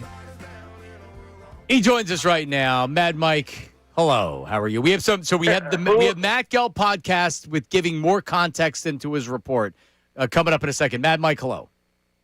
How you doing, Johnny Marks? Hey, buddy, you look like a guy that likes a nice cold beer on a Friday night. I do, but I also enjoy falling asleep in my recliner at 8:30 at night as well on a Friday. Yeah, me too. So anyway, not me. I just got to say this. I'm glad Castellanos got released, but because all the mouth breathers in Philadelphia who've been calling him Castellanos for like however so long since he's been here, like with this city of people can't handle any names other than Smith or Douglas or anything of that nature. If there's more than one vowel, it's a problem. Yeah, Herb struggled with it. That's when it became a bit, and that's why Bello was able to say Castellanos, and Herb I'm going to stick up for the mouth breathers because I'm one of them, Mad Mike. And I don't go Castellanos, but I definitely add an S every once. McDaniels, I'll throw an S on there every once in a while. It's problematic. Yes. It's an indictment on our school systems is what it is. Oh, you know where I'm from, so I don't have to explain that one. So anyway, to me, I would react the same way. You're going to pull me out of the game? I'm going to crack a beer and watch. Like I'm on the guy's side. So anyway, like sounds good for about him. right. I hope he comes back and hits 3 home runs. Thanks, Mad Mike. Have a good weekend, buddy. Very nice. A couple texts here. My buddy Kevin Key, and this is where right when we ask for what's the criticism? Why are the Phillies getting criticized? It's going back to the management shot themselves in the foot. If you're trying to get something in a trade, then they totally screwed this up. Okay, if that's the way you feel, I think it's fair criticism. But why? The whole fan base is negative on the Phillies because of this Castellanos thing. Who the hell cares if they screwed up the whole trade thing? Here's what I'm missing on this whole thing. Because they tried to move him after 23. They tried to move him after 24. 2025 afterwards, they try and move him. You know, when you try and move him consecutive off seasons, and then he has a season like he did last year on the field. The word's out. And then there's an incident off the field where he sat down. You know, it wasn't just here in Philadelphia. We don't exist in a bubble. People saw that happen too, that Castellanos got sat and probably went, I wonder what happened there. And then people around baseball talk. I don't think it's this big secret what was going on. Yeah, I don't really think you could have gotten anything anyway. My buddy Mark Abellino texted and said they should have tried to move him at that trade deadline. I just don't think I don't think you're pulling the wool over anybody's eyes that everything was fine with Nick Castellanos. Now, Gelb in the podcast actually said that he had people from other organizations that were trying to figure out what happened. Do you have it? Here's Matt Gelb in his podcast. It's funny, Paul, because within the industry, within baseball, a lot of people knew about the Miami night, what actually happened. In fact, I mean, there were teams that I would know if I would say they had, I don't know, maybe tepid interest in Castellanos this offseason. I heard from a couple people, front offices from teams who wanted to know, who were running things by me and said, did this actually happen? And they were the ones bringing it up. And I would either, there's some stuff I withheld because I didn't want, if somebody asked me specifically, did this happen? And I would say yes or no. And there were teams that knew. There were a lot of people that knew about what happened. And I'm not going to lie. I mean, there were times in the offseason where I thought that this was going to get out before I had a chance to write it. But it was important to me that it was sourced correctly and appropriately and tightly. Yep. I think if you're mad at the Phillies because you feel like the team's running it back and you don't feel good about it and they didn't get Bo Bichette, okay, I understand that. You're entitled to feel that way. Nick Castellanos is wrong. I mean, his behavior was wrong. Maybe the Phillies could have handled it differently and could have been stronger and people could have stood up to him or whatever. Everything that you're seeing, this is on Nick Castellanos. What's the first cut I wanted to play from the Gelb thing? Luke Arcady from Crossing Broad, I see, is dialing in. We'll talk to him in a second. The dynamic between Castellanos, Rob Thompson, and Kevin Long. All right, here's that.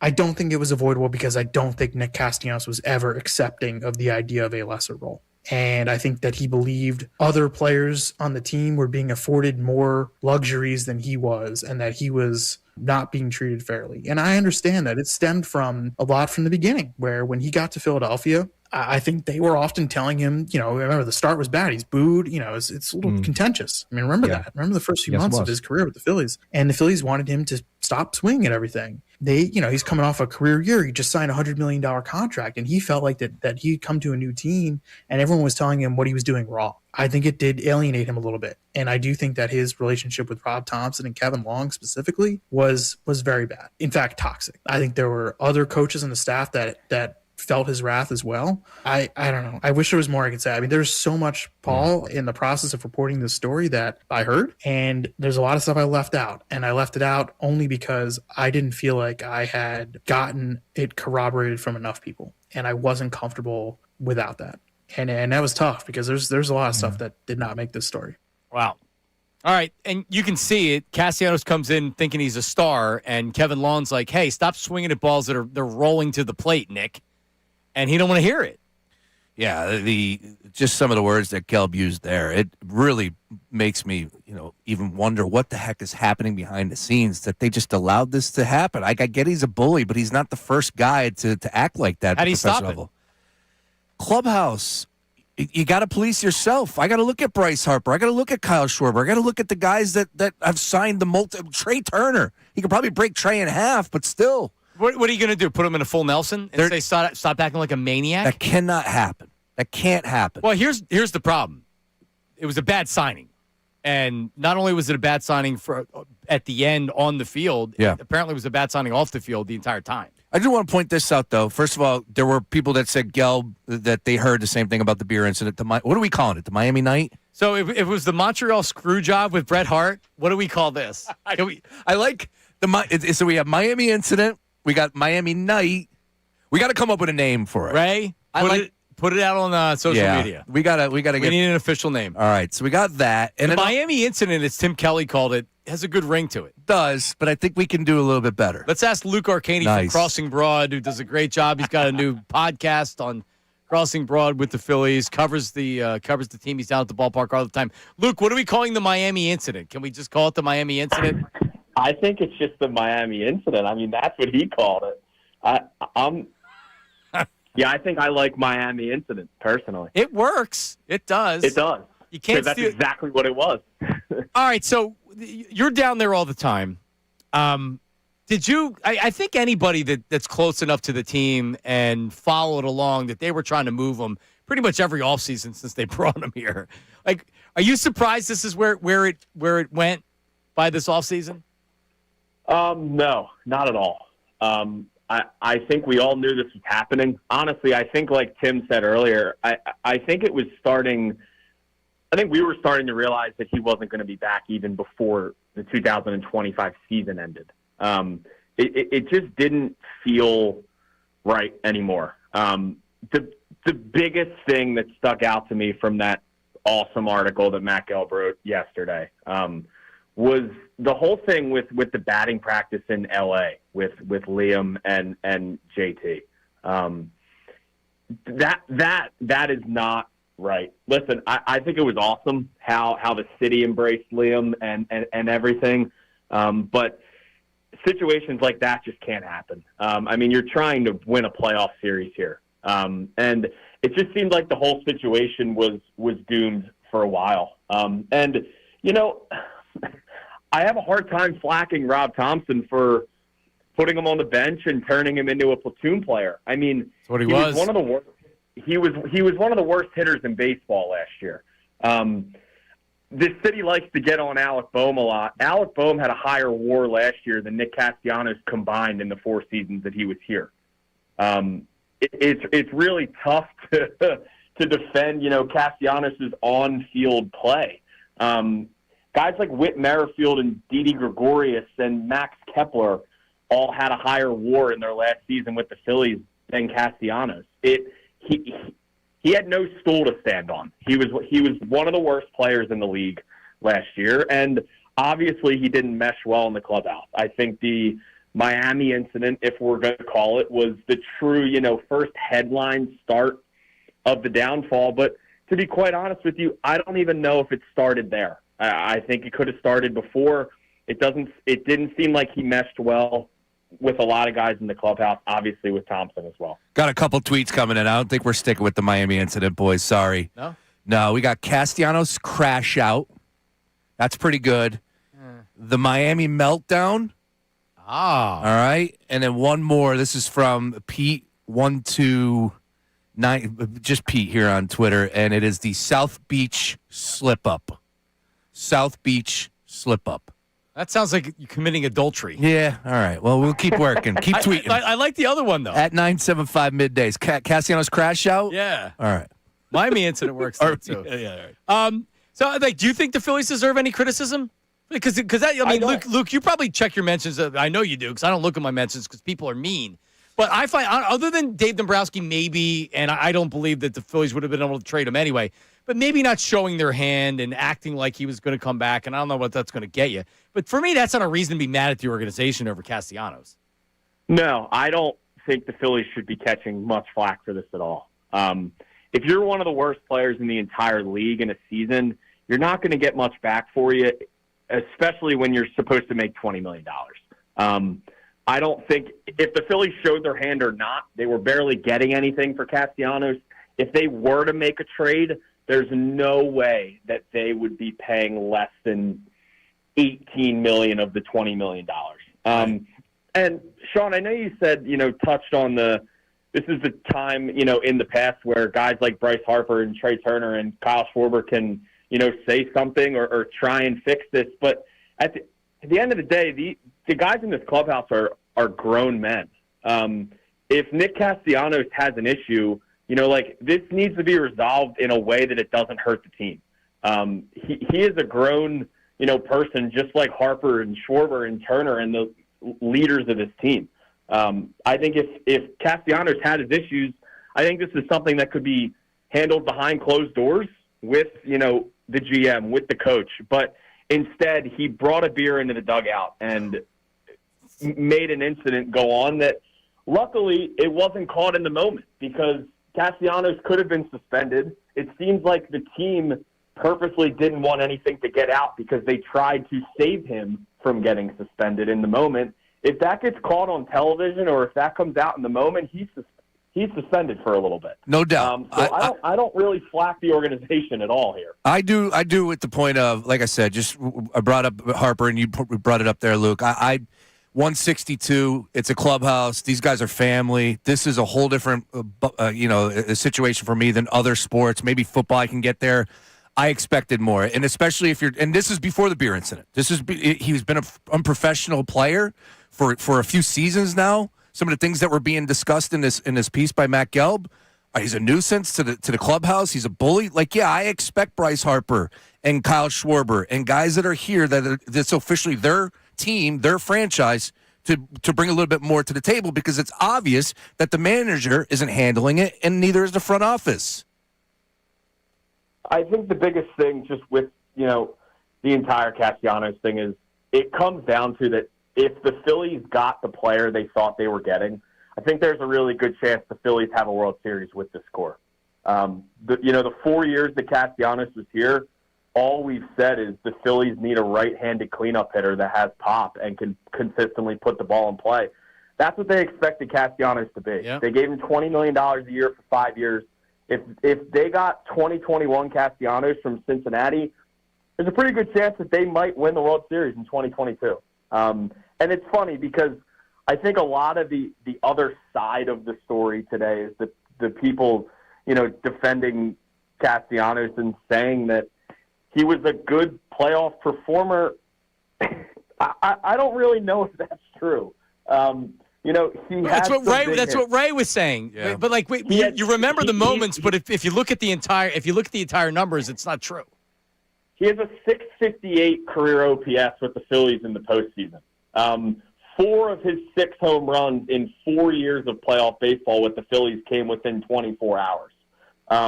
He had a good 24 hours of postseason baseball. Yeah. He had a couple other hits here and there, but a $20 million player doesn't have a .658 OPS in 4 playoff years with a team with World Series aspirations. Luke, great stuff, man. You're the man. I'm always reading you on Crossing Broad, and we look forward to more of your Phillies talk during the season. Thanks, man. Sir, thanks, guys. All right, there he is, Luke Arcaney, Crossing Broad. Yeah, God bless him. He's even younger than Ray. Luke? Is he? I think so. Yes, probably. Yeah, and Ray's young. And Luke was just on Fox 29 last night. Big things for Luke. Yeah. Nice work. Yeah, I couldn't agree with him more with most of what he said. I know that, like, in the perfect world, someone sits Nick Castellanos down and says, yo, dude, like, you got to calm down. You can't do this. Could I bring it back to 93?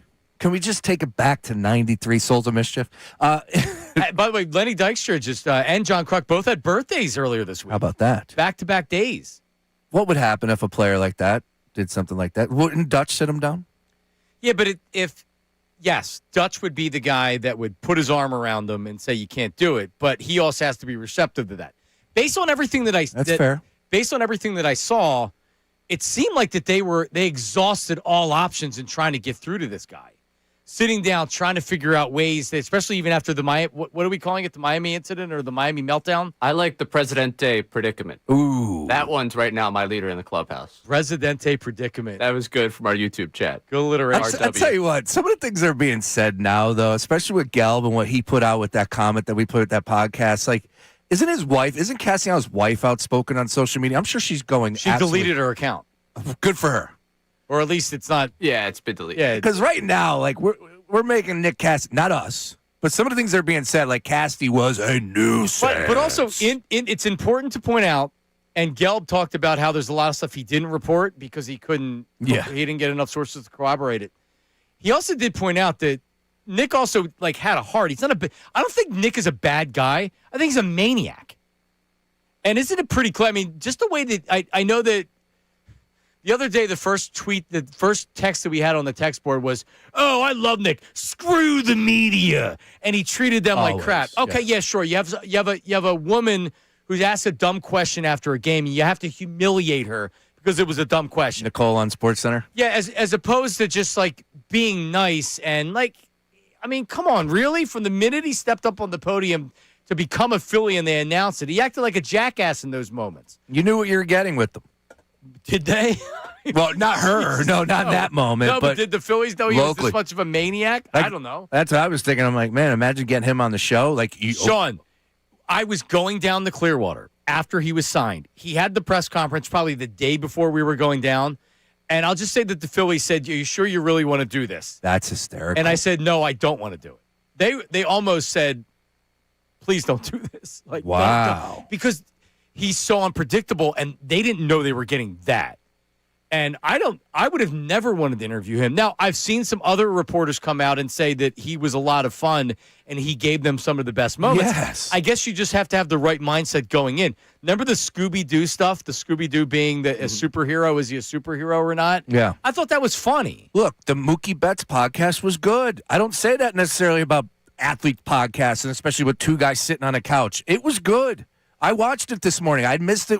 Sorry, I didn't keep up with On Base with Mookie Betts. I mean, again, more than one thing can be true. Yes. I know somebody that was his neighbor that spoke very highly of him and said that he was ultimately a good dude. Shoveled his driveway. Right. But I mean, listen, who knows? But so Ray, do we have more from the Gelb podcast? What's the other one I wanted to play? That one cut. Postseason roster. So, yeah, they were considering not putting him on the postseason roster. Listen. I mean, Dave Dombrowski said today they never considered releasing him during the 2025 season. I don't know that that's entirely accurate. I do know that they had real conversations in September about him not being on the postseason roster. That was a thing. I think ultimately they got to a point where they could not release Castellanos in the summer because they were worried about being too short in the outfield. And they felt like if they could convince him to be a platoon player, that it would help them. I don't know that they were necessarily wrong about that. I think that they overestimated maybe their ability to get him to buy into it because he never did. And there was a lot of work put into it. I mean, there was a lot of work, and they tried. I don't think it was for lack of effort. Wow. There's a lot there. There's a lot there. Look, and you know, like I said, the timing was more of an issue for me than anything. And I hate the anonymous stuff. I get it. But all in all, it's a hell of a piece by Gelb. All right, here's another thing, right? And this is where I am right now as we're going into the news at noon. Why the hell are we spending so much time on Nick Castellanos getting released? When we knew he was getting cut. We knew he was getting released. It's because we didn't know what the hell happened, which Matt Gelb now is clearing up. And so many people are against the Phillies in this. Again, I'm dumbfounded. The only thing that I'm getting from my friends that are texting me is, "Oh, well, the Phillies screwed this up. They should have never said they were trading him." Who the hell cares ultimately about that? Or they should have never said that he wasn't going to be on the team. So that's why you're mad with the Phillies after all of this? Okay, great. Then be mad at the Phillies. How about they had to deal with a very difficult player at the end, and they were trying to navigate through that. And by the end, you know what Dave Dombrowski looked at that press conference? He was so out on Nick Castellanos, he couldn't even pretend that they were bringing him back at this point. He really couldn't. So I'm exhausted by Nick Castellanos. I think it's fascinating, and the whole story by Gelb is fascinating. But really, we have now talked 2 hours of the show talking about a guy that if they would have just released him and fans didn't get mad and didn't feel bad for him because they didn't release him, like honestly, at this point, the Phillies should have just released him, like 2 months ago. Because we've created this big thing to poor Nick Castellanos, Ray. I don't think we've created it. If he got released 2 months ago, this story was coming out 2 months ago. We were getting this story. Ultimately, the story is, why did a $100 million investment for the Phillies fail so drastically? But I think that's easy. Why are fans so mad about it? That's what I can't figure out. Yeah, I don't understand the anger towards the Phillies on this, or the anger towards, like, how could you say this about Castellanos? This is a team that needs an outfielder, needs a right-handed bat with pop, and had $20 million committed to him. Why did they light $20 million on fire? This is why. All these reasons are why you light $20 million on fire. How come when Whit Merrifield got released, there wasn't this type of furor from the fans? Because that's essentially what Castellanos was. Last call for Casty. Oh, that's actually good. The dugout happy hour. The happy hour hook coming in. So you can have two different names for the same incident. Just like with Allen Iverson, he can be the answer and he can be AI. Right? So we can call it the Miami incident, but what did we settle on? The Presidente? Oh, the president. Yeah, the Ray, help me out. The Presidente what? Presidente predicament. That's the one. It's good stuff. The Castellanos incident report. Yeah. But it's fascinating how much of a maniac he is, that after getting removed for defensive purposes, he goes and he cracks a beer from the clubhouse and then goes sits next to Rob Thompson. That is insane. To kind of pick a fight with him? Do you know, how is that? Foul territory, AJ Brzezinski, Eric Kratz, and I forget who the host. There you go. All three of them didn't have an issue. Oh, I know. Didn't have an issue with it. We could play that for you later. You know why? Because they probably want to get him on the show. I don't. There's something very about that show. There's something that makes me want to take a shower sometimes when after I'm done listening to a clip. AJ's AJ. Yeah, we know AJ. Yeah, and I feel like Kratz is willing to be like AJ and good for him. And it's everyone condensing it down to the beer. Everyone said, well, it's just one beer incident. It's not. No, it's not okay. This is the one thing that tipped everything to the other side. This is just the one big symbol of what was going on there. And it's not just that he opened up a Presidente. He opened up a Presidente and launched into his manager and had to be taken aside by Kyle Schwarber and JT Realmuto. How many that we don't have time to play it? Oh, JT as well. I keep letting him off the hook. Whoa. That's a major personality inside the locker room. My bad. Yeah, but again, what do you want these? I mean, how do you know they didn't have conversations with him? Some people, like Kyle Schwarber's a guy that I feel like he can have a conversation with anybody. Dutch is a guy that everybody like. Castellanos wouldn't try to fight Dutch if Dutch sat down with him because Dutch has a certain way about him. I feel like Schwarber is cut along that same kind of cloth. JT's not a confrontational guy we don't know of. Bryce isn't. I'm telling you, Bryce is not a guy that's going to have that conversation with Casty. That's not his personality. You need Schwarber in that locker room. That's not Bryce. Bryce is more of a quote unquote lead by example guy.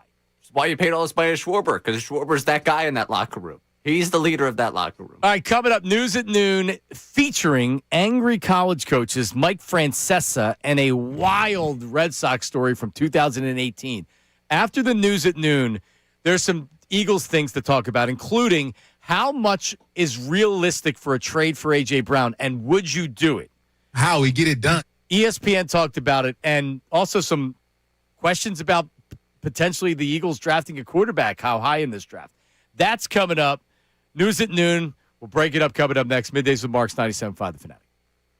Now on 97.5 The Fanatic Sports Update. Castellanos released. I'm Ray Dunn with this Fanatic Sports Update. Nick Castellanos released by the Phillies yesterday as they lead the final year and $20 million on his contract. Castellanos posted a letter on his Instagram yesterday thanking the Phillies and addressing the Miami incident, the Presidente predicament, whatever you want to call it. He addressed what happened in Miami where he was replaced defensively late in the game and then got into a back and forth with Rob Thompson while holding a beer. He admitted to holding the beer. A lot of conversation around that today, including with Tim Kelly from On Patterson, who's down there in Clearwater where Dave Dombrowski addressed the media yesterday. I felt like at a certain point last year, they were putting on a nice face and they were going to ride it out for the rest of the season, but that he definitely was not going to be back this year. And he's not back this year. So you can listen to our whole conversation with Tim Kelly of On Patterson on our website or the Fanatic app. NBA All-Star Weekend is this weekend. The 76ers will have representation out in L.A. Tyrese Maxey starting in the All-Star game, participating in the three-point competition. VJ Edgecombe will be a part of the Rising Stars competition. This update is brought to you by Mothers Against Drunk Driving. For victims of drunk and drug driving, your grief is unique, but you're not alone. You always have a place at MAD. Call a 24-hour victim helpline 877-MAD-HELP or visit mad.org. I'm Ray Dunn, and your home for the Sixers, Flyers, Best Birds Talk in town. 97.5 The Fanatic and the Fanatic.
Marks, Midday Brace, Midday Raymond.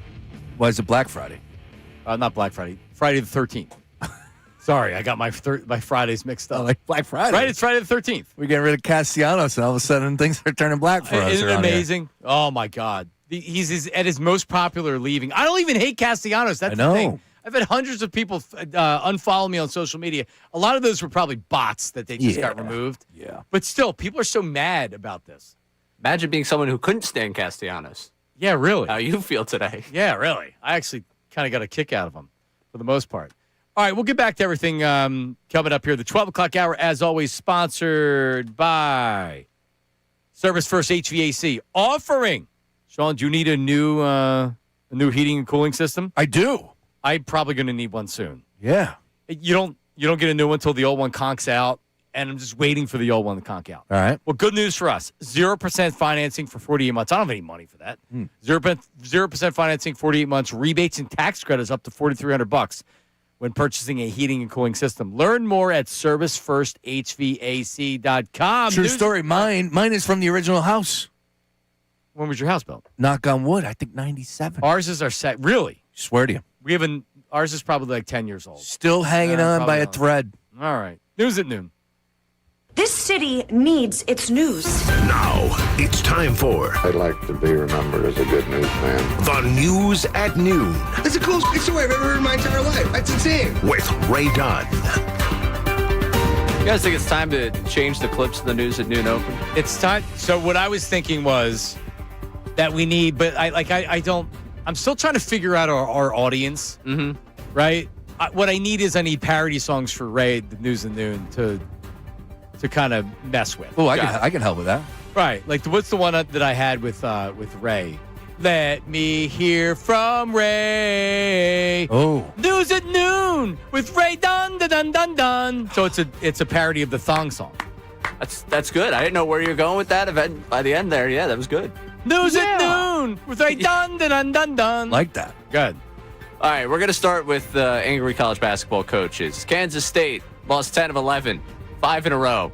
Head coach Jerome Tang would like 10 or 11 guys to hit the portal. Take a listen. This was embarrassing. These dudes do not deserve to wear this uniform. There will be very few of them in it next year. I'm embarrassed for the university. I'm embarrassed for our fans, our student section. You know, it is just ridiculous. We got practice at 6 a.m. tomorrow morning, and we will get this thing right. I have no answer, no words. So y'all got 2 questions. So whoever want to ask 2 questions, I'll answer them to the best of my ability right now. But right now, like I'm like pissed, and this, yeah. I'm sure the guys at that 6 a.m. practice were running through the wall for their head coach, right? Absolutely. After he says that about you, why wouldn't you play for the guy? That's incredible. And they had a good run a couple seasons ago. Tang was looked at as a really good coach. He's got a big-time contract. He's owed $18.6 million. Still, the Kansas State students wore paper bags over their heads, and they were pleading for somebody to pay the buyout. Hysterical stuff there. They've lost 3 straight. That's a guy that dipped into his NIL budget and was not thrilled with what they paid for. Yeah, but at the same time, he brought all those guys there. Yeah, these are his players. They've lost 10 of 11.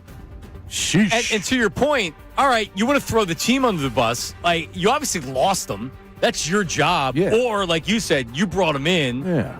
I don't know, man. I mean, I'm sure there's plenty of coaches that feel like that. These, and again, they're younger guys. They're driving you crazy now. They're paid. And there's the transfer portal and everything else. So once these guys decide that they're not going to play for you anymore, they're really not playing for you anymore. I'm pissed. Right. Yeah, that's what that is him saying, he could say these guys aren't going to wear the uniform next year. It's because he knows they're not going to be wearing that uniform next year. They're going to leave. Yeah. That's true. I'm pissed. Pissed. Let's get you to the Bet Rivers Network here. We got to get that for a drop. Yeah, that's definitely a drop. Yep. Mike Francesa wants you to know that he did not care to talk about the halftime show. Not that he doesn't care for the halftime show. Who cares about the halftime show? As performed by who? And listen, I don't care who the halftime act is. I didn't even know who Big Bunny was. Okay? If you had asked me 2 months before the Super Bowl who Big Bunny was, I had no idea. Zero. I had no idea. I wouldn't know one of us. I didn't even know he sang in Spanish. So, what the heck did I know? The amount of time and effort that was put into that analysis of that halftime show, who cares? Big Bunny. Big Bunny. So I would say, is he saying that on purpose? No, he's not. No. Yeah, you're right about that. He's not. Because I could see Mad Dog would say his name incorrectly while he's yelling and screaming on purpose. Francesa doesn't know any better, Right. and I know he doesn't care. You would think, though, Francesa, with the massive Super Bowl party that he must have attended, because you're a That's loser right, if you you're a watched it alone, somebody at that Super Bowl party would have let him in on what the name of the act was. Right. Right? Yeah. So the people debating Big Bunny's halftime show are the people that won't really care about the game, right? That's the other observers. Political talk can get into it. People that have strong political opinions will get into it, even if they're big sports fans. I think the rest of us, it's like Festivus. What do I care? Yeah. Yeah, like Bad Bunny, whatever. You want to have somebody else, have somebody else. I don't care. When you bring up Big Bunny, though, I think of that rabbit out in San Francisco. Remember that fan? It was a therapy rabbit. The thing was 30 pounds. I don't remember. No, you don't remember the fan in San Francisco Giants out there in the stadium? With a big-ass rabbit in his lap? Now the wires are starting to connect. I might remember this story. Big Bunny. Do you remember Wally the alligator? Yes. And you know what happened to Wally? No. People were playing a joke. The guy, so Wally the alligator was an alligator that some guy brought to Citizens Bank Park. He's a therapy alligator. Sure. And he was mad that they wouldn't let him in. And my reaction was, well, he is an alligator. You think the Phillies want to allow an alligator to come in with no tape around the mouth? Right. Like they don't know that he's gentle and you can pet him. They're like, no, hell no, you're not bringing an alligator in here. So I guess some guys were trying to play a joke. No. Yeah, and they let him out of his cage, or they put him in some pond, and Wally was never seen Get again. out of here. Well, if you're putting him somewhere else where there's other alligators, you can pet him. So that's like putting a dog with a pack of wild hyenas. What do you think's going to happen to the dog? An emotional Lunch. support alligator. Come on, dude. Yeah, so he hasn't been seen from since. This has been years ago. Wally's dead. Yeah, isn't that you can't have an emotional support alligator. I'm sorry. We got to draw the line somewhere. But this guy can. You just can't bring him into a baseball game. He was all over the place with them. He's walking down Center City. I know. Come on, This is how I found out about Wally? Yeah, I didn't know that either. Some jokers took him out of his cage and go ahead. And then because then you put him in a pond with other alligators, they're going to eat him. And that's what happened. He was never seen of again. I feel bad. He's still out there. Despite search efforts and community support, the alligator remains missing as early as last year. So we'll have to get a little Wally the alligator update, but I don't think they found the guy. Or the alligator. He's not alive anymore, Sean. He's done. It's gone. He's eaten. What do you think he ate a gator? Well, he just killed him. I don't know what happened. Oh, God, yeah. I mean, you go into some pond that's not yours, you think the other male alligators, they're not support alligators. No, you're They're wild animals, and they will bite you. Rest in peace, Wally. One of the reasons why I wouldn't want to live in Florida is I wouldn't want to have to deal with, hey, is that an alligator in my backyard? I watch enough cops to know those alligators get in your house. Those gators are out there. Yeah. All right. Thanks, Ray. Wow. All right. Last story here. Going to go to the 2018. I can't believe the whole Wally thing. This is how I found out live on the air. No, you're legitimately stunned by it. I am. I'm stunned. Yeah. Did you read the story? I mean, I haven't gotten a chance to. After I stop delivering the news, I'm going to go read the news. Oh. All right. Last one for you here. Speaking of wild things, Brock Holt on the Carabas podcast, Red Sox podcast, talking about the 2018 team and how important the clubhouse is as a glue guy. What does it take to keep a clubhouse together? He told this story from the 2018 season of a teammate that he won't name that ended up off the team after he made a really interesting comment in the group of guys getting ready for a game. When there's a problem in the clubhouse, it affects a lot of things. I'm not there anymore, so I can't speak to it, but we had a guy or two like that in 18, and we got rid of them, and we took off. I'll tell you this: we were in Tampa, and we were stretching before BP, and we were all in a circle having a good old time. Someone looks around at all of us and says, "You know what? I'm gonna bring a gun to the field tomorrow and kill all of you." And then he looks straight at me and he says, "And you're gonna be first." And I was like, dude, I know you're probably joking, but you can't say that. I could see how that brings the vibe down. Brings the vibe down, man. Just an insane thing to say inside of the group, to the guy that was the clubhouse guy. Right. You're the first to go, as if all the problems I'm having getting along with people is your fault. I agree that you felt uncomfortably confident that he wasn't going to do that, but yet he still said it. Right. which means he's trying to send you a message and he's got a screw loose. And the Boston Red Sox ended up winning it all that year. Yeah. 108 wins. Damn. Yeah, they had a team. And you think about the issues that they had with Casty here, and this team won 108. Well, remember up there was it Josh Beckett and somebody else? They would have beer and fried chicken. Hey, now. Because Tito Francona wouldn't tell them no because he was too soft on the players. Yep. Oh, that must have been a ton of fun, sports talk radio up there back then. Well, I thought these guys police, man. What am I? I've been misled all these years. I thought we had tough coaches in Major League Baseball. But they're the clubhouses that win, or the ones that everybody's getting along. Because you could, I always thought that Castellanos could work in the clubhouse because you need different personalities, and he's the wacko that keeps everybody loose and has an edge, and that kind of keeps people on edge a little bit as well. And it probably was the first people didn't. Then you start to, as a teammate, you start to be like, you resent him. You're like, all right, dude, enough. All right, JT's trying to take batting practice, and Liam's out there, and it's like, all right, dude, we love your kid, but come on, man. That's wild. You're being greedy here. Yeah, that's wild. I always thought with the Liam stuff, when I thought it was cute and cuddly from the outside, but then what happens when this player says, oh, I can't bring my, because that's what happens. 9 times out of 10, no matter if you're talking about Major League Baseball or just professional life, somebody's going to say, well, my kid can't do that now? Yeah, someone will. Yep. You're right. Wally was a famous 6-foot emotional support alligator. Yeah, it was ridiculous. All right. He was rescued in Florida in 2015 at 14 months old. Wally was used by his owner, whose name is Joel or Joy Hennany, to cope with depression. Unlike typical alligators, Wally's described as gentle, refusing to bite, and enjoyed cuddling. Yes, so I just read up on the whole disappearing thing. In April 2024, he was visiting Georgia. He was taken from his pen and released into a swamp by some jokesters that thought they were being funny. Despite search efforts and community support, he remains missing. I feel for the old man. He liked to visit public spaces in Philadelphia, so it's a local guy. Yeah. And there's a video. There's a video of him giving him kisses. Yeah, that's wild. And cuddling. I saw one time a big pig walking down my road in Conchi. Yeah, they had an emotional. This pig was a monster, and it was an emotional, whatever it was. Support pig. Support pig. Yeah. Do you remember the Vietnamese potbelly pigs? This used to be a big thing, Ray. I don't know if it's maybe the 90s, but these specialized Vietnamese potbelly pigs, they'd be little pigs. Oh yeah. And they started being imported, and people would get them because the pig is a friendly animal, other than it's a pig. So it was being treated like a dog.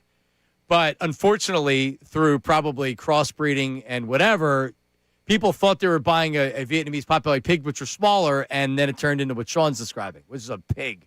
Just a massive pig. Yeah, to deal with. Yeah, that's tough. That says the average gets up to 110. Oh, it's a big pig, bro.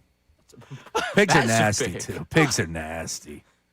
You ever go into one of those pig holders? Right, I did down in North Carolina. Oh my God, dude! No, I haven't. The stench. Oof. I'm out. I I've nearly seen did it. that in North Carolina. What happened? I said I thought about doing that. They were like, "Oh, you go visit these farms." I'm like, nah. Big pigs, all just jumbled up. What's the place in Lansdale? Merrymead Farms. And Hatfield too. They have a big pig. Oh, yeah. You go up there, they have a bunch of peacocks and pigs, and the pig just lays there the whole time. That's where I get my Christmas tree.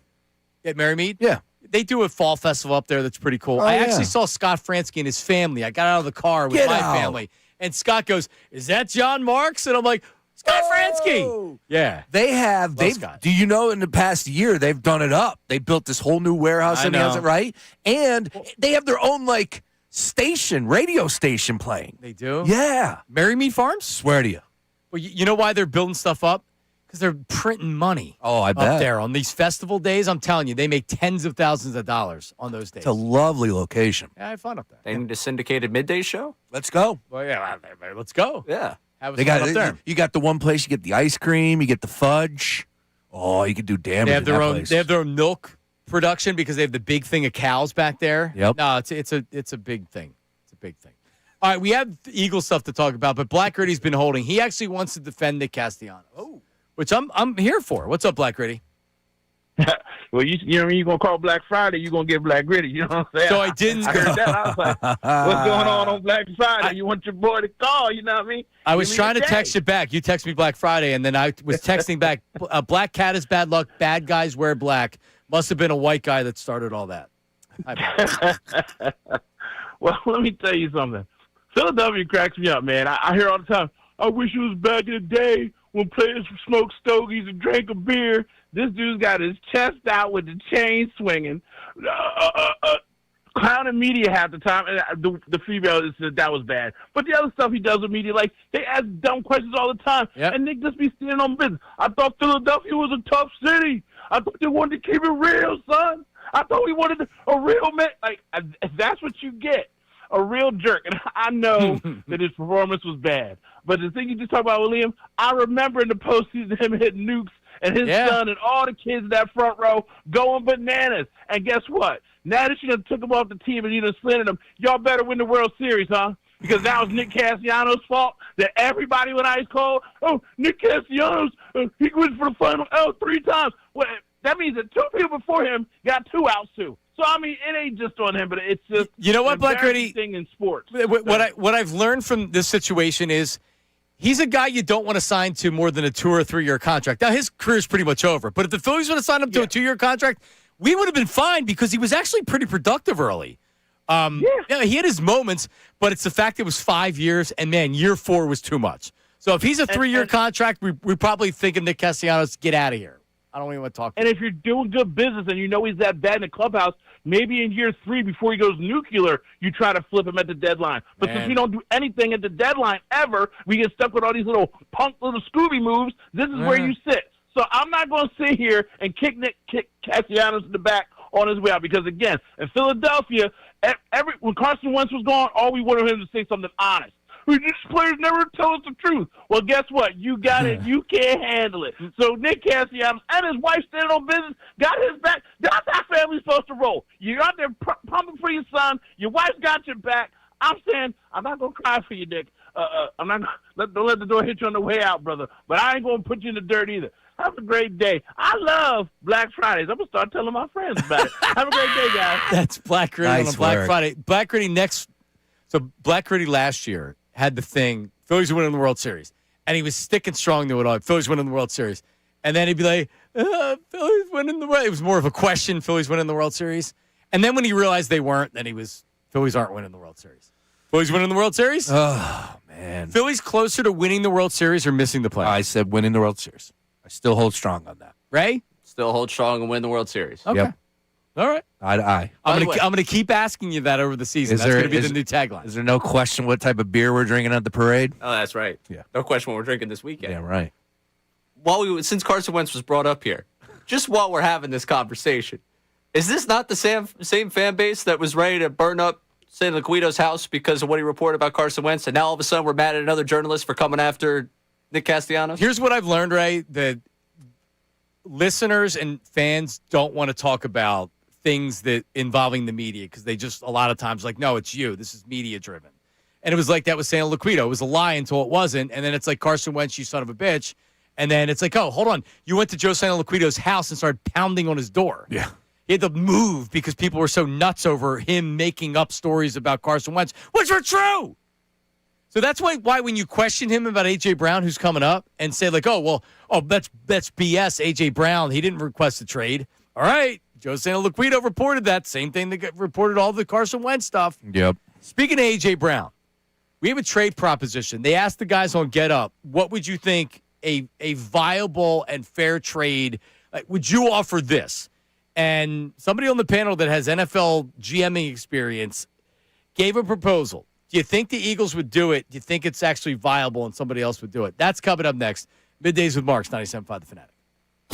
Now on 97.5 The Fanatic Sports Update. A conclusion for Casty. I'm Ray Dunn with this Fanatic Sports Update. Nick Castellanos was released by the Phillies yesterday. They're going to eat the final year and $20 million on his contract. This was widely expected. Castellanos took to Instagram, put a handwritten letter out there thanking the Phillies and addressing the Miami incident where he brought a beer into the dugout, had a back and forth with Rob Thompson, ended up apologizing. Dave Dabrowski also addressed that down in Clearwater. We had Tim Kelly from On Pattison on with us from Clearwater, talking about what he saw last season with Castellanos and the team. I felt like at a certain point last year, they were putting on a nice face and they were going to ride it out for the rest of the season, but that he definitely was not going to be back this year. And And he's not back this year, so we'll continue to break down everything going on with the Phillies as they continue spring training. NBA All-Star Weekend is this weekend. The 76ers with Tyrese Maxey representing them in the All-Star game and the three-point competition. BJ Edgecombe in the Rising Stars competition. This update brought to you by Positive Coaching Alliance. Questions about youth or high school sports? Positive Coaching Alliance can help. PCA, a national nonprofit organization, develops better athletes, better people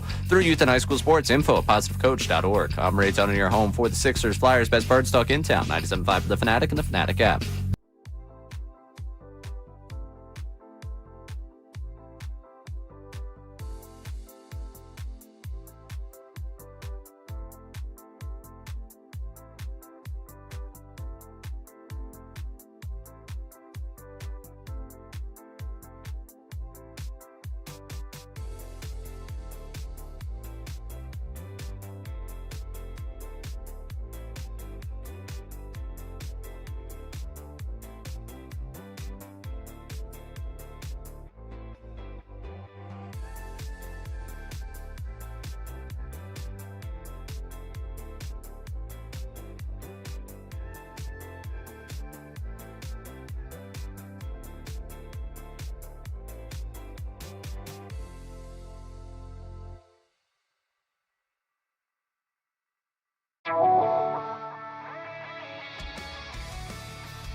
Middays with Marks.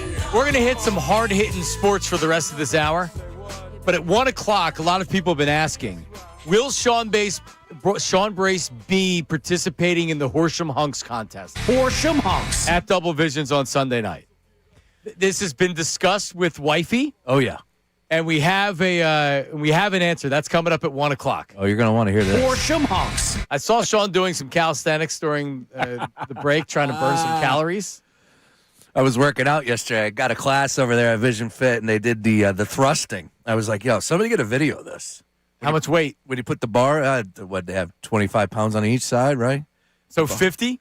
Yeah, about that, right? And then whatever the bar is. What's the bar? 45, 50 pounds, whatever it is? Ooh. You know, it's the hit.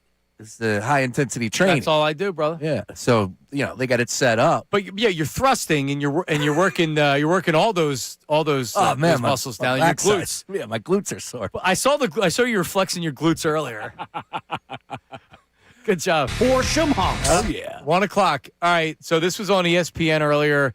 And even though Shefty didn't think it was this big of a deal, again, if you're looking for big picture NFL topics to talk about, one of the biggest things going into the offseason is A.J. Brown and if he's going to be moved. Did they ask Tannenbaum? Is this Mike Tannenbaum? Mike T. All right. Here's the A.J. Brown trade scenario. Listen.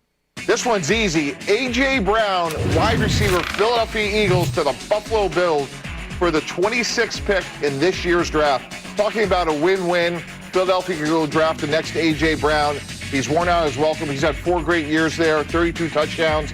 And at 28 years old, the Buffalo Bills get the frontline, difference-making wide receiver they desperately need. Is that a deal Bart Scott makes?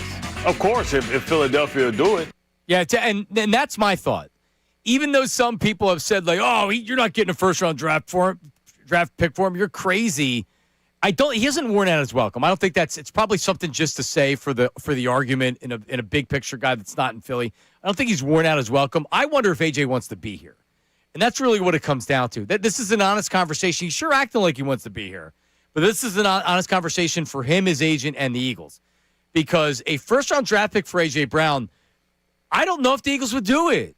Maybe I'm being naive. Sean, you tell me. Ray, you tell me. But I look at it from a Bills standpoint, from a Patriots standpoint, from a Ravens standpoint, from a Chargers standpoint, from a Chiefs standpoint, A.J. Brown is still a top 10 wide receiver. Top 10-ish wide receiver. Oh, yeah. And there's no reason to believe that he's fallen off other than he just needs to be in a new atmosphere to kind of reinvigorate himself.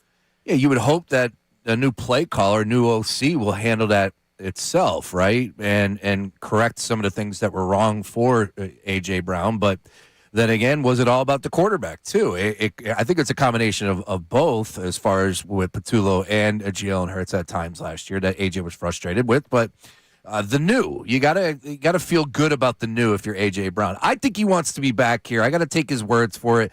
Oh, by the way, John, he is promoting. It just popped up on my timeline. Ray, we got to do some digging here, but he is hosting an A.J. Brown camp, up there in Allentown. So he's got a football camp. Is it a couple days? A.J. Brown Youth Football Camp coming up on May 3rd. So he's excited to be back for another year of youth football camps. And A.J.'s great with the kids. Yeah, I genuinely like A.J. I think he's a good dude. He's just been unhappy here the last couple years. Here's what we do. We get Ray to shave his face because he's much more boyish looking if he shaved his face. All Maybe right. get a fresh haircut. Yep. And we act like Ray is in high school and wants to go to the A.J. Brown camp. And then we get him to pepper A.J. with questions. Nice. At the camp. So it's so funny that you said this because I was going to put on the sheet today, I'm considering shaving. This is a great idea. Well, it gives me an excuse to shave. I think we go a little bit more drastic here. Maybe like Chad Powers style, like with Eli with that ugly face. Right. I don't need that to be done. I could just shave. We do the Chad Powers thing that way. And just to make sure we have all our bases covered, so when Ray gets thrown out of camp when they realize what he's doing, we have Dutsy. Ooh. Because he looks like he could be in the camp. Dutz does look like he could be in the camp. We put Dutz in, and Dutz has no fear. He'll just start yelling at him, like Stuttering John style. Oh, my goodness. That was funny. The comments were like, how old is this kid? Yeah, he does look young. He's not that young, though. I can't believe they made Chad Powers into a show. What the hell is going on with this world? Ray, do you think that the Bills draft pick, what did he say it was, 26? 26. Is it enough? B, do you think that the Eagles would actually do it? I'll just say it again. I think the Bills would be crazy not to go after A.J. Brown. I think it could be worth more than a first. Their season ended with Brandon Cooks trying to get the football. Like that. Sorry, with all due respect to Brandon Cooks and all you've accomplished, like, yeah, you should be after A.J. Brown. This is one where I've been very much, I can't chain myself to the bulldozer, but I really want to when it comes to A.J. Brown and just be like, don't trade him, whatever you do. Even this one's got me feeling some type of way. 26, first-round pick, like you're actually able to get the first-round pick for him? But I consider it. If this is the A.J. Brown of year 1, 2, or 3, I don't make the trade. No. If it's like, here's what I'm worried about, and I'm worried that it happened last year, that it contributed, even though no one wants to say it because they like AJ, it contributed to some tension in the locker room. Yeah. It can't be good if everybody knows the wide receiver's pissed, and he's not talking to the media after the games, and then they have to be asked about it. Last year happening it okay, but doesn't it get tiresome if it happens again this year? Yes. And here's the thing. That's pretty much the conversation we'll never know about. Which is why if they accept the deal at 26. I feel like it would be. So, look, I would imagine that Howie Roseman is going, oh, you know what? I caught a lot of heat yesterday by saying Howie Roseman missed on the draft the previous year. I just want to put that out there. Maybe it was a little strong as far as missing is concerned. Or maybe it's too early. All right, that's fair too. But I do expect him to be aggressive. And if they do move a guy like A.J. Brown, a rookie, that's fine, all well and good. But that's not your answer. None of those guys are going to be able to do what A.J. did. And that's a huge drop-off. You think about everything he brought to the table, from targets, from catches, and, oh, by the way, the eyes, the attention that A.J. gets, no matter where he is on the field. You got to do a little bit more to replace him. So I would expect Howie Roseman to do wheeling and dealing. You look at some of the free agents out there, man, a lot of guys, like Shaheed's available from Seattle.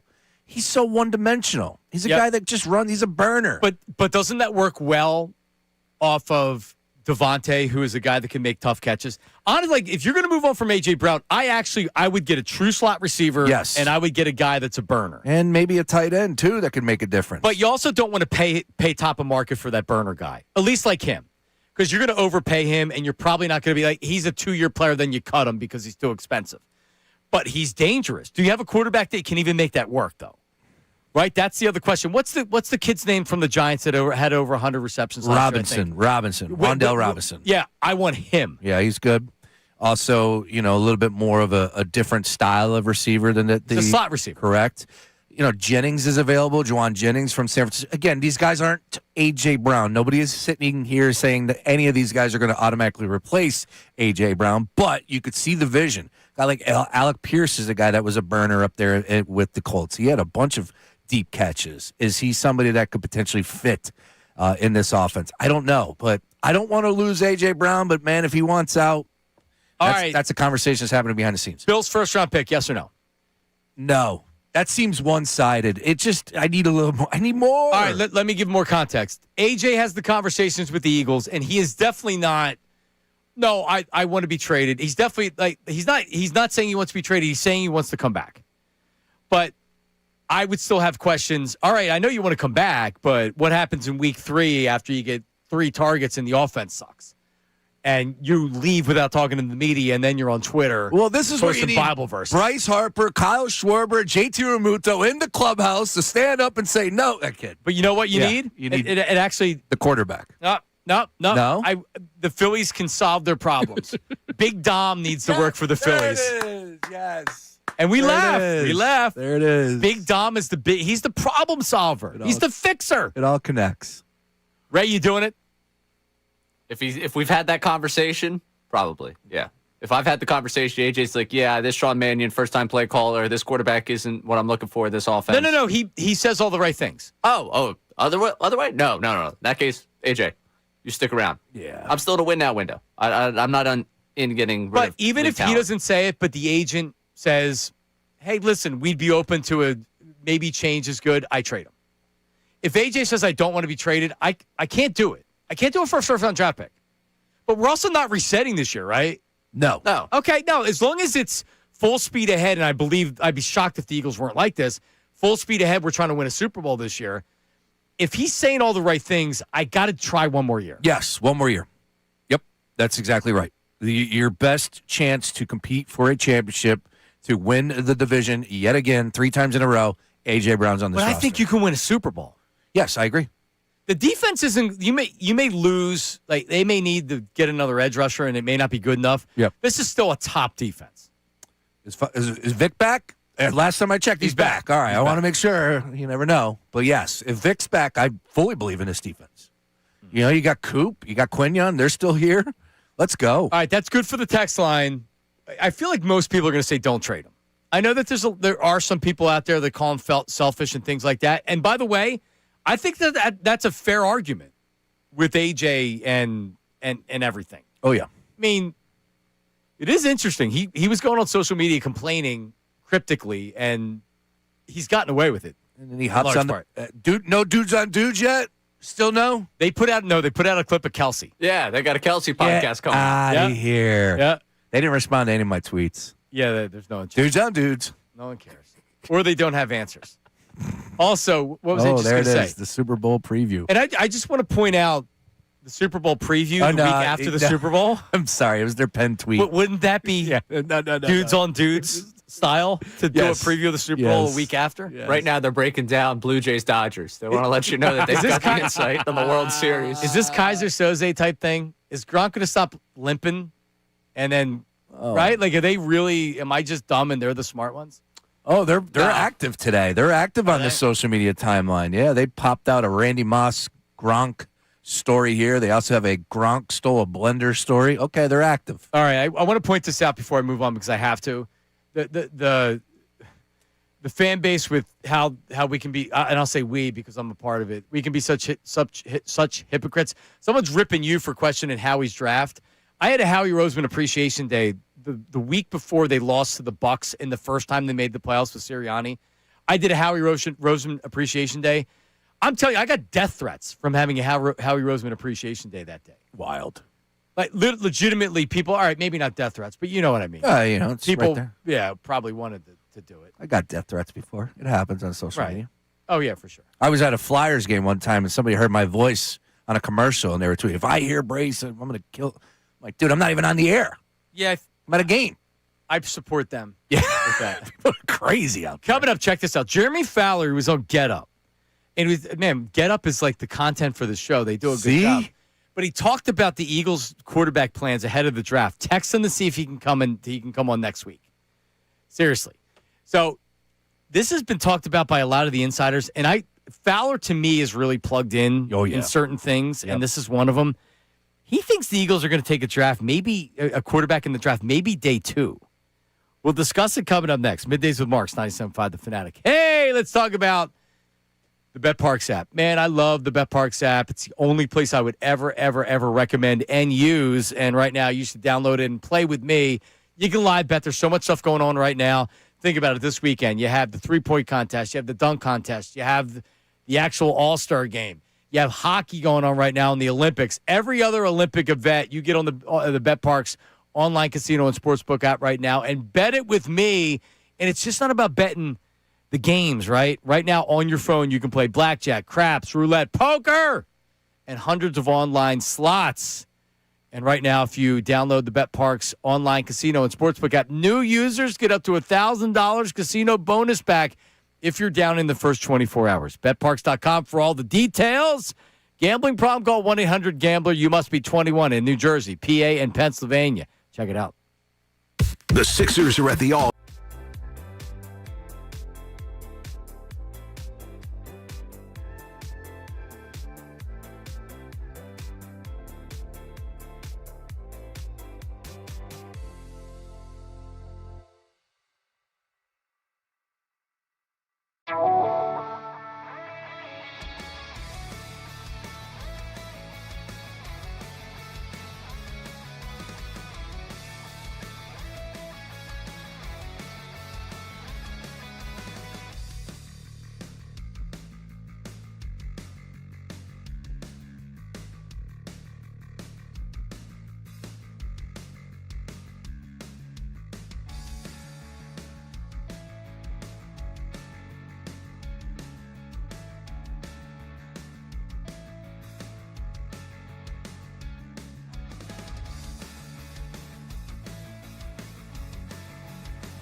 Jalen Hurts was drafted in the second round, eventually replaced Carson Wentz, who got a massive deal just that offseason before.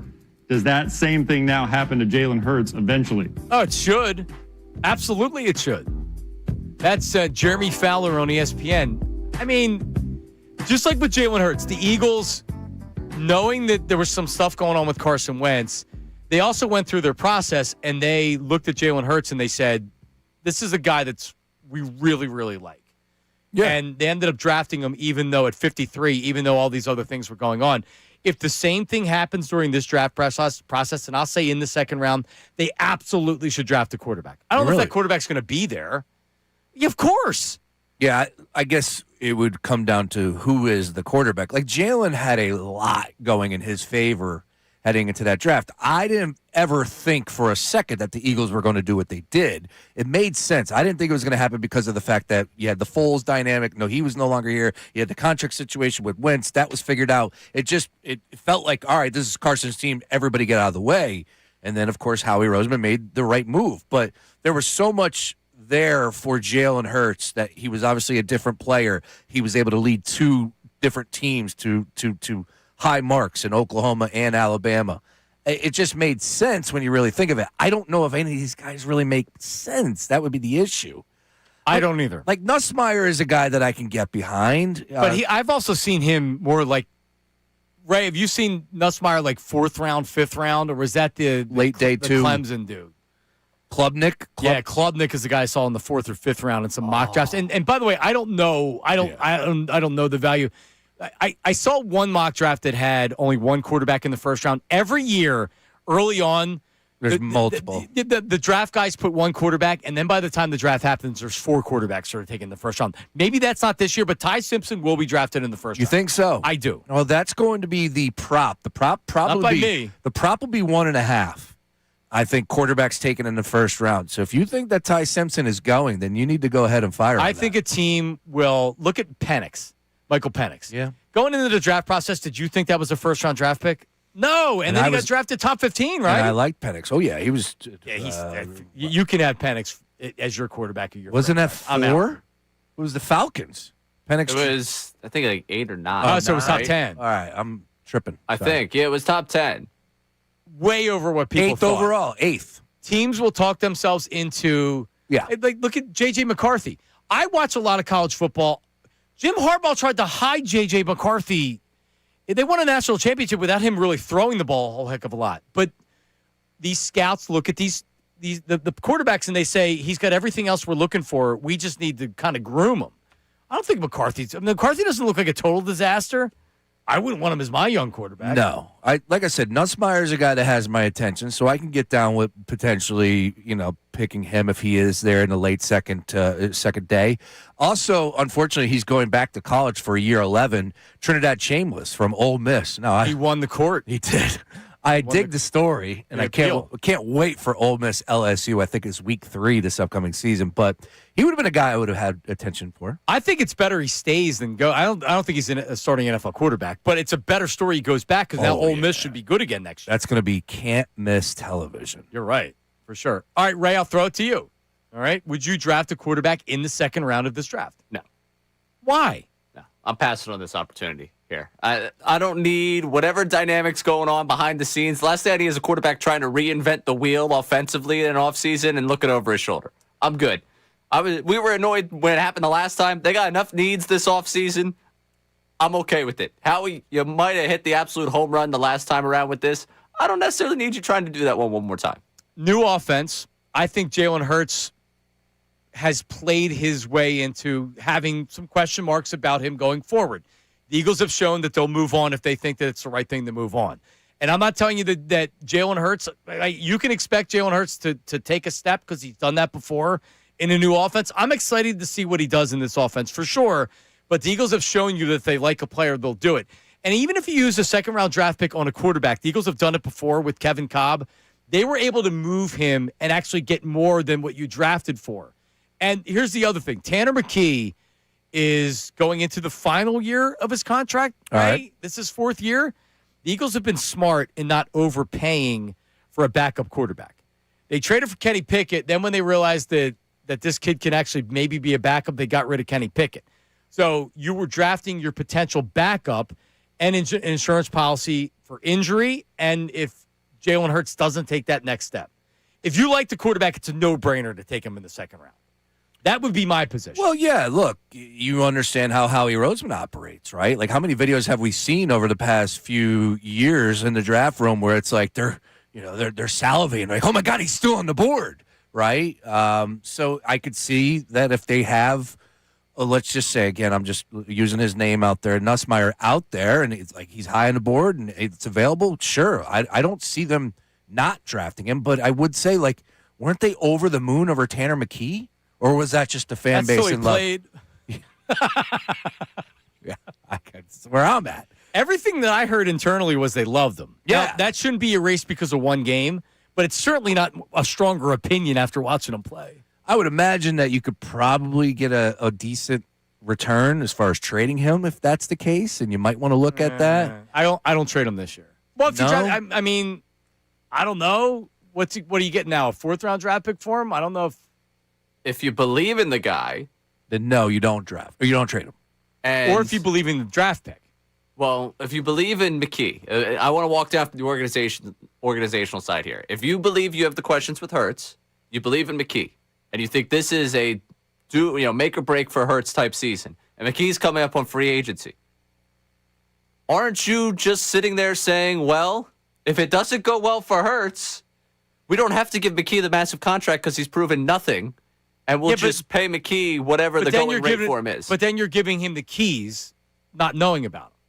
Right. But you would be giving the keys to the second rounder without knowing about it. When they gave the keys to Hurts, we were talking about trading for Russell Wilson, Deshaun Watson, all those different guys. Oh, yeah. If they would pivot off of Hurts and they have McKee in-house, it's time to put up or shut up on whether or not you believe in the guy. I wish he was in year 3.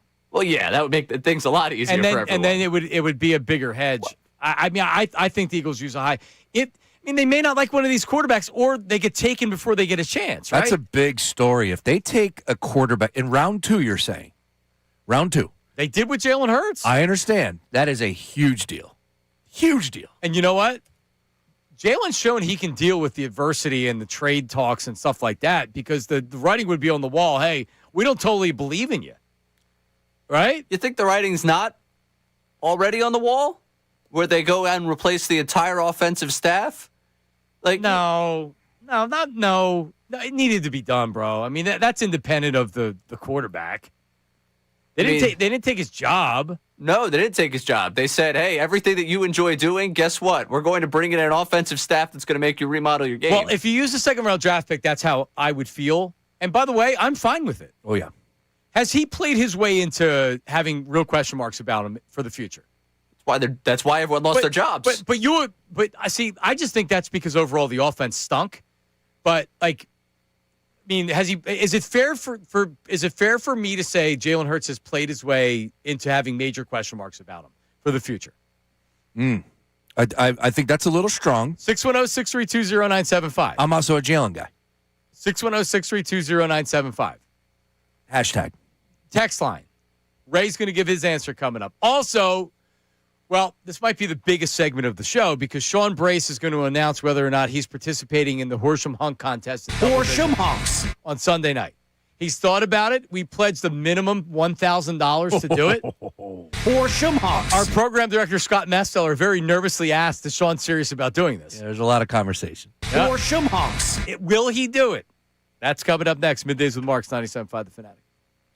Now on 97.5 The Fanatic Sports Update. Last call for Casty. I'm already done with this Fanatic Sports Update. Nick Castellanos released by the Phillies yesterday as they'll eat the final year, $20 million on his contract. Castellanos posting a letter on his Instagram thanking the Phillies and addressing the Miami incident where he brought a beer into the dugout after being replaced defensively late in the game, had a back and forth with Rob Thompson. Also a story on The Athletic coming out from Matt Gelb about that. Tim Kelly down in Clearwater where Dave Dombrowski addressed the media yesterday. And Kelly talking about what exactly the dynamic was between Castellanos and the team at the end of last season. I felt like at a certain point last year, they were putting on a nice face and they were going to ride it out for the rest of the season, but that he definitely was not going to be back this year. And And he's not going to be back this year. We'll keep you updated with anything happening down there in spring training with the Phillies. As for this weekend, it's NBA All-Star Weekend. Tyrese Maxey is starting in the game. Also in the three-point competition, BJ Edgecombe, a part of the Rising Stars festivities. You'll be able to listen to a lot of that right here on The Fanatic. This update is brought to you by Aleve. Sometimes weather and body pain can slow you down, but don't let the pain stop you with just one pill. Aleve provides up to 12 hours of pain relief so you can keep moving. Use as directed. I'm Ray down your home for the Sixers Flyers. Best Birds Talk in town. 97.5 The Fanatic and The Fanatic app.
You know what? You know what is amazing about this, Ray? It's actually playing on a Friday and not a Wednesday when Trish is in. Oh. Because that's what happened again this week. It happened again this week? Yeah. See, it's my problem, and I realize it is my problem. But I enjoy the challenge of going, throwing so many different songs in here throughout the week where Thank God It's Friday actually just pops up on Friday naturally. But then I forget that, I'm not here, and then the rotator just gets used on the day I'm not here. Right. But for me, it's fun because it's like, I did so many different songs this week. Thank God It's Friday showed up on Friday. It worked out perfectly, except it didn't because it played on Tuesday. Right. And what I thought you were going to say was you like it because then I yell about it on the air because it's happened too many times and I get annoyed. No. And I blame you because you're the one that should take it out of the rotator. Right. And I understand. Which would actually be understandable. That would be good, but that's not what you're doing. No, because I'm doing it my own personal challenge. My own personal challenge is being challenged by my lack of attendance. Don't you agree, Sean, that if he was doing it to try to tweak me to get me mad for my reaction, that would be good radio producing? Great radio. He's just incompetent and refuses to take the damn thing out of the rotator. That's exactly it. Right, because he cares more about some challenge that he has in his own head. Correct. I actually like that, too. Yeah. Good work. So let's keep it in there, then. Oh, I think it's been changed. I just got a text from Trish that it was changed. No, Trish, don't take it out. It's too late now. I know, she took it out. I do want to bring up a potentially breaking news post by John Clark here, if you wouldn't mind. What do we have? This is from John Clark, who I believe is down in Clearwater. He said Phillies manager Rob Thompson says he was proud of Nick Castellanos with his letter being accountable for his actions with what happened that night in Miami, which we have coined as the Presidente predicament. Predicament. Thank you, PP. Or the Miami incident. We're still trying to figure out because it can't be us. It's universally has to be like the Montreal Screwjob of Bret Hart and the WWF. It's such a great name, the Montreal Screwjob. It really is. Yes. It's amazing. So I was thinking about this morning, and we didn't actually get a chance to get into it. But I knew Rob Thompson was going to come out and take the high road. Dombrowski really didn't take the high road, which I wouldn't have even addressed it. I don't care if Nick came out and tried to beat the story with his, what he wrote on the notebook paper. But I was fine with Castellanos trying to get ahead of the story and saying goodbye. I have really no issue. I was a little bit surprised the Phillies even addressed it. Dombrowski, Rob Thompson meets with the media, so he's going to have to address it. I guess Dombrowski just wanted to address it. Yeah. But I would have gotten into no details other than say that, we appreciate Nick being here and we had some good times and we wish him well in the future. And then any questions, I would have said nothing. If I was Dave Dombrowski, I would have addressed none of it. And I would have just thanked him for his time and acted like everything was fine. And, but this was I have nothing else to say. But do we have sound of Thompson saying this? Or is this just John Clark? Yeah, it's just John Clark tweeting it. That's what I saw. So it sounds like a Thompson way to handle things. Yeah, you can see that. The color of your collective soul is your own to paint together. Why haven't we played Collective Soul so far? Sent that. There it is. Yeah, baby.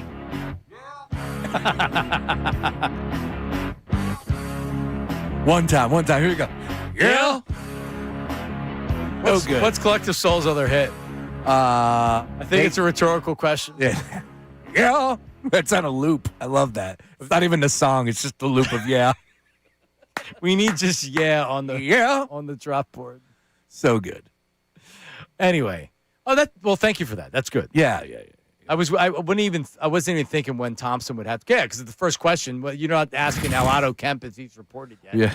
You're asking about the Castellanos thing. Yeah. And for everybody out there listening, I guess it's an important note that people are tuning in during the show at different times. For people that are working and not able to listen at work, they might be out on their lunch hour and they're like, what are people saying about Castellanos? Meanwhile, we spent the first 2 hours of the show talking about Castellanos and Matt Gelb. Yeah, which we knew he was getting cut, and that's the big issue. It's just this thing took on a life of its own because we found out with the beer story. All right, the incident in Miami that took, again, like I said, a life of its own because this is something that should never happen. It could and was buried. The Phillies put it away, tucked it away, did not allow it to get out there. And then you start to dig in a little bit deeper of wait a minute, really? He was this much of a nuisance to this roster, to this team? Nuisance is definitely a good word for him. And then he was a bully, as you pointed out correctly. And it's just it's unacceptable. He became a nuisance. And it doesn't mean all the years were bad. And I guess that's where I'm different with Ray. I don't have a negative taste necessarily in my mouth for Castellanos, right? I knew that he was a nuisance. Did we know all of these things? Really? Didn't we know that he was a pain in the ass and he was different? The way he handled himself with the media and things like that. None of this should be a surprise, Ray. Maybe we're not surprised. It feels like half the city was just let in on the Castellanos experience. They're like, nah, that's not true. I don't even want to people are so angry right now because Castellanos is the hero. But anyway, Angry Al checks in because we wanted to we needed to get this out there because a lot of people are asking. So we talked about the Horsham Hunks. And were you going to do it? So yesterday we pledged Horsham Hunks. It might have even been closer to $1,500. Oh yeah. So Double Vision, it was like $2,500 actually. Double Visions in Horsham is having on Sunday night. It's essentially a male stripper review, but not of professionals, of amateurs like Sean. Yeah. And the $500 grand prize, and so it's not even the $500 which you could have won, but Uncle Jamie contributed. I guaranteed at least $1,000. People were calling in and pledging. Sean Brace, you spoke it over with your wife. I did. You deliberated in your head. Will you be performing at Double Visions on Sunday night? This Sunday, unfortunately, no. I can't do it this Sunday. However, this is something we will bring back up because I did essentially get approved, all right, from the main person. Kelly O. My wife said thumbs up. She goes, first of all, she basically threw it back on my face. She goes, you won't do it. So hold on. Now, is this a check mark verified? Your wife said that you could do it. Yeah, I'm willing to put that out there. Okay. Okay, yeah. She said that she threw it back in my face. She's like, you're scared. You won't do it. And I go, will you come up and support me? She goes, I'd have to. I said, all right, cool. As long as you got one person in my corner. Sean, Ray, do you think he would really do it? Because this is what it's going to – we have to follow up and then do something with it. Yes, well, that's my point. This is not a number one behind the scenes, the powers that be. We're already getting nervous. And this would have been way too much to tackle, too many headaches for me to get up there on Sunday. It couldn't get done on Sunday. And the right way. So, by the way, look, I mean, I got to slim down a little bit, get a little tan going, maybe hit the gym for extra hard 2 weeks leading up to it. You never know. Sean would go – the 2 weeks prior, he'd go 6 times, and he'd go to the tanning salon. Yeah, I'd definitely do something along those lines. He would get tanned for sure. But Smart move. I did come up with an idea that I think would be funny and the crowd would like, and it's got some taste, all right? It's not like just cheeks flying everywhere. No, I'm not trying to do that. I'm trying to have some fun. We need a little bit of lead time to do it the right way. So I think this is definitely something that we can officially put on the back burner for the show. I got approved by the agent. That's all that matters the most. And then we just got to take it to the powers that be here. So Angry Al's wife, once they watch on YouTube, wants you to stand up because they want to know, like, just how fat are you? I'm not fat. No, you're not fat. You showed the belly before. Yeah, not fat. What does it say around your belly button? Barry? It says bean. Oh, now bean. It says bean. Forgot about that. Yeah. But I'm a man that likes to wear wigs from time to time. He's got the bad tattoo. Yeah, I got a bad tattoo. Oh, no, he's going to wear a wig. I'm going to wear a wig. Oh, I got an idea. I got a strong idea. Because somebody was already like, you should theme it, right? Eagles, whatever. I'm like, nah, that doesn't hit me. The idea that I came up with, I'm going to sit on it. Trust me. And it will be funny. It's a good idea. It has music that you can use along with it. I'm not going to give any of it away. No. But the issue is like, all right, I want to get people out there. But this is like, we know what's going on, too. So it's going to be tough. We got to put our brains together. But ultimately, I did get the thumbs up, and we'll bring that at a later date. Because they said they do it. Jason joined us, the owner of Double Visions. Said, no, we roll it out. Yep. There you go. Horsham Hunks, Ray. We're not going to see it this time, but we Horsham Hunks. Yep. Wishing everyone best of luck this weekend. Yeah, right? Go get Sunday him. night. Go get him. Now what we need to do is a day with Ray. And it's going to be it would be a double. I mean, listen, Double Visions is now Let's part of the go. show. A day with Ray. Ray's never been to a strip club before. Well, there you go. No better time than right now, sir. Yeah, again, I want it to be before I go to support you, Sean. With all due respect. Yeah, that's probably I would like my first experience at a strip club not to be, hey, look, there's Sean Brace ripping off his shirt. With Sean in a thong. Yeah. No, we would do a separate day. Sean would have his clothes on for this one. Yeah. Appreciate that. And I will not be attending. Just telling you. Got it. That's fine. I will not be there. We'll get some edited videos. I'm retired. My days are the Fantasy Show Bar in Mount from New Jersey, which is not around anymore. It's a Taco Bell now. Nice. Believe it or not. Yeah, connected. But that was my days. Nice. Couch dance. Hello. Get me in that couch trance. He looked like Emmett Smith, the MC. He would come up and it was just on a loop, so you would get the same things, and then he would come up and do live stuff. But he would be like, I see you sitting, staring, wondering what that lady looks like totally nude. What? So get out of your seat and on your feet and get over to that couch seat. I know it's hard to believe, but it's true. Any one of these ladies will get completely nude. It's Texas wild, but Jersey style. Get out of here. Photograph. Photographs are available with any of these beautiful ladies. And that would get annoying after a while, but that's pretty good right there. I like that. I like a man who takes his job serious, all right? Just play the music, Bob. Like us. Yeah. Just play the music. All right, man. what were we talking about next with the so what's the text line saying about two things here? The AJ Brown trade stuff, and then what we're talking about with Jalen Hurts. Would you use a second-round draft pick if you like the quarterback? See, it's all about if you like the quarterback. I'm not reaching for a quarterback. Like the The Steelers, I think, are mocked now to take Ty Simpson because they're so desperate for a quarterback. Ooh, that is desperate. And then they can bring Aaron Rodgers back. That seems like a great idea. Text line, Ray, what are they stinging? Text line early on, very much still trading AJ. We got a couple Really? of people here. Yeah, we got Mark in South Philly here. AJ's got to go. Quit on the team last year. Quit on the team again. There's got to be worry about that, no? Oh, of course. Of course. There has to be worry about it. And the only person that I'm really checking on when it comes to like the temperature as far as the worry meter is Howie Roseman. That's it. How does he feel about all this? He's put this deal together. He brought A.J. Brown here. Has he felt like, you know what? Enough is enough. He watches the films. He's inside the practices. He knows what's being said. And AJ could sit here and say, "I want to come back. I want to be back." All the above, but it only matters to Howie Roseman And Jeffrey Lurie. Yeah, that too. They're tied at. Jeffrey Lurie is as much involved in this decision as anybody, if not more. I agree. And Jeffrey Lurie has proven his worth. Right. This franchise is gold. And what was I know the Packers don't have an owner, and then it was with the Flyers, and I believe this. This is such a strong opinion. Part of the biggest issue with the Flyers right now is they don't have a true owner. They're owned by a corporation. So they can have a president and Jonesy can come in, whatever, but there's a certain respect that's paid to a guy like Robert Kraft or Jeffrey Lurie or Jerry Jones is he's a totally different case.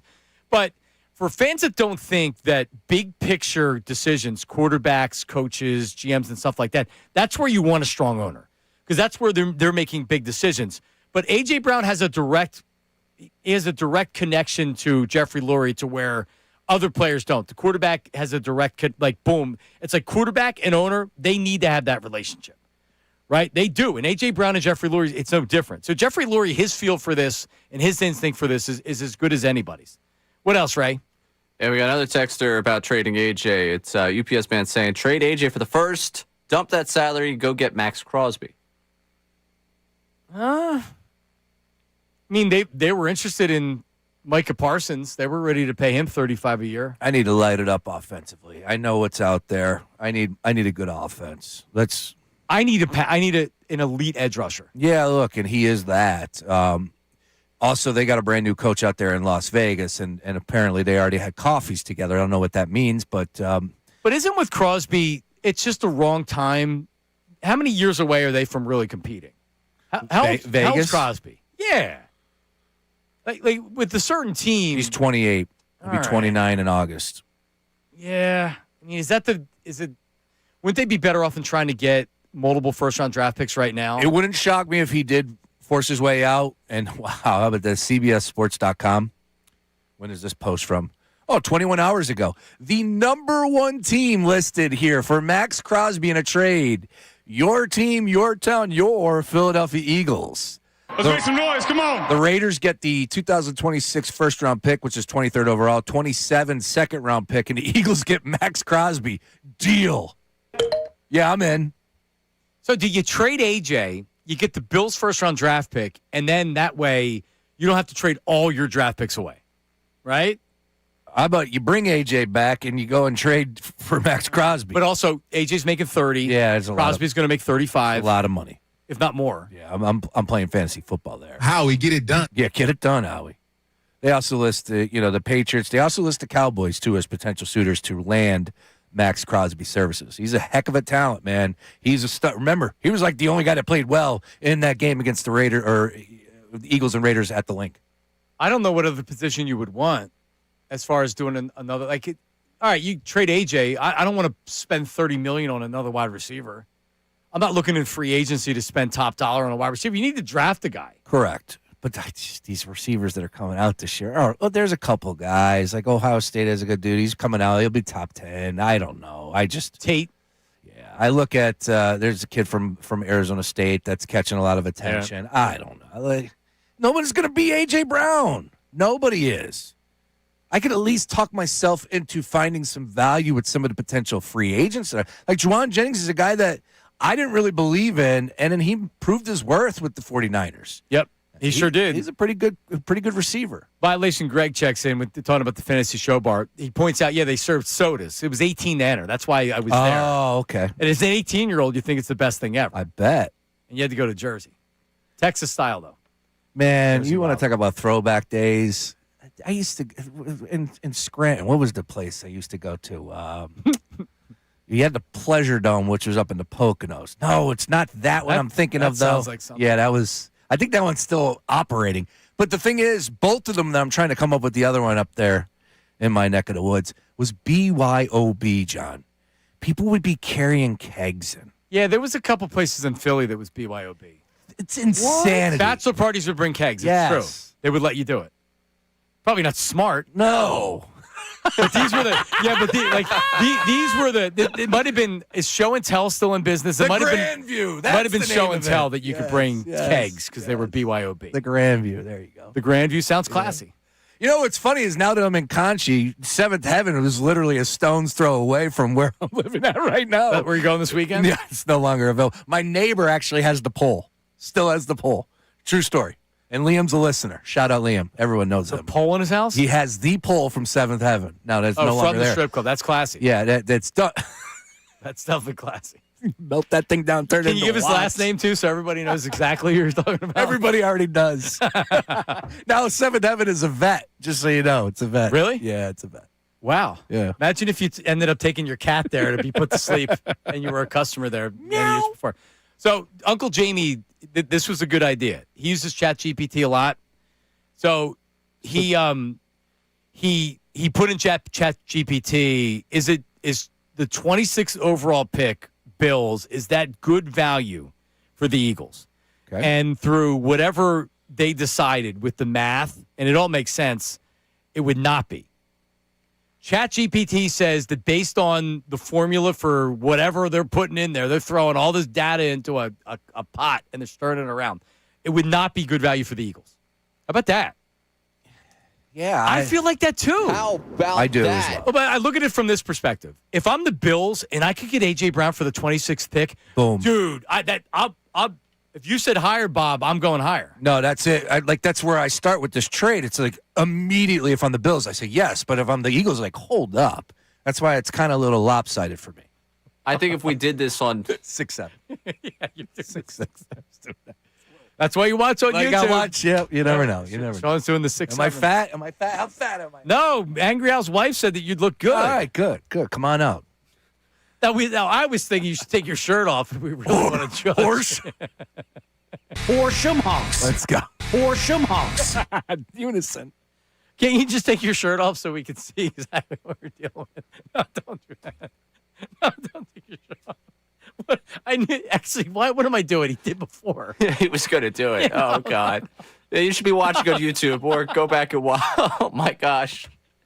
At the minute he ripped his shirt off, Bill Colarulo starts walking by. No, so let me see. I didn't get to see. Yeah, 2 weeks at the gym. You got the pecs, but you know what? You don't have that much back hair. Where'd he go? He's doing push-ups on the ground. Why? To prove that he's not in bad shape. Right, he's not. I always wish that I had that figure that, because like I would have the more scrawny figure of I can get it. I'm in decent shape, but Sean, if he worked out for 6 weeks, he would look good with the shirt off. Yeah, it's about diet and lifestyle. It definitely is. Put your microphone back on. There it is. Yeah, there you go. Put the mic. All right, there you go. Well, listen. Off of that, you want to win some Drexel men's basketball team. Oh, I love Drexel men's basketball. All right, we have that coming up next. Also, Kyle Schwarber spoke on Nick Castellanos being released. I can't wait to hear this. And we have more Matt Gelb from his podcast. So in the story, Matt Gelb on The Athletic gets into a lot of things. On the podcast where you're not, you don't have to, you have a certain amount of words that you can write. He can say whatever the hell he wants to on his podcast. So he did. With that, more of that for you coming up as well. Kyle Schwarber on Nick Castellanos being released is coming up next. Middays with Marks. Now on 97.5 The Fanatic Sports Update. A conclusion for Castellanos. Summary done with this Fanatic Sports Update. Nick Castellanos was released by the Phillies yesterday. Phillies are going to eat that final year and $20 million on his contract. Castellanos posted a letter, handwritten letter, on his Instagram thanking the Phillies that addressed the incident in Miami. The Miami incident, the Presidente predicament, whatever you want to call it. Addressing the time that he brought a beer into the dugout after being replaced defensively. Got into a back and forth with Rob Thompson. Following that, Matt Gelb came out with a story detailing a little bit of what went wrong there, and also behind the scenes with the Phillies organization. Tim Kelly of On Patterson joined us earlier today live from Clearwater and talked about what he saw late in the season between the Phillies and Castellanos. I felt like at a certain point last year, they were putting on a nice face and they were going to ride it out for the rest of the season, but that he definitely was not going to be back this year. And he's not back this year. You can listen to that full conversation with Tim Kelly of On Patterson on our website or the Fanatic app.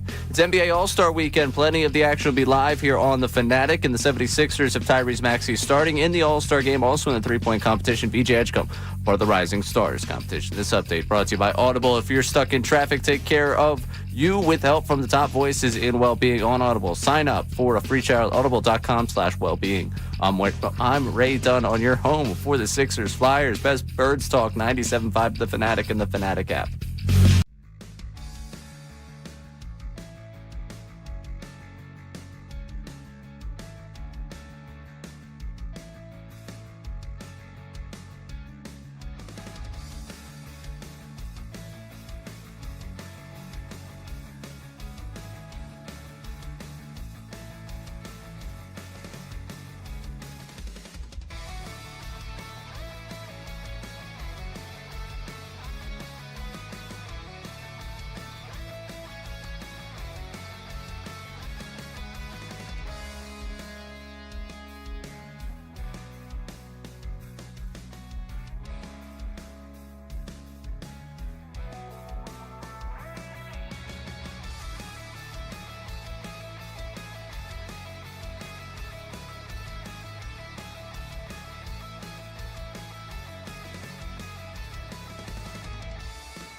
Love to.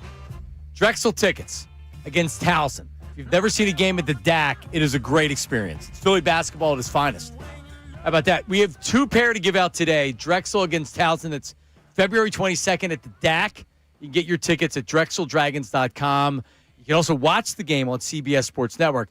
Let's do the 4th and the 5th texter to 610-632-0975. Text the word dragon to 610-632-0975. What did I just say, the 4th and 5th?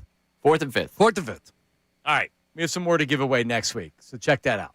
Very, very cool. So are you doing it? I think we talked about this a little bit yesterday, but is Valentine's Day nothing in the Brace household? Well, I am live tomorrow from 1 to 4, and I'll be coming home, and then I would imagine we'll be doing some dinner. But, yeah, it is just a couple of gifts, for my daughter, for my newborn son. He's actually 9 months today, as a matter of fact. Named after Lane Johnson? Lane Johnson, exactly. And then for the wife. So a little relaxing Saturday. That's all. Yeah, but did you get a real present? Yeah. Oh, you did? Yeah. Okay. Yeah. 2. All right, I didn't. Oh.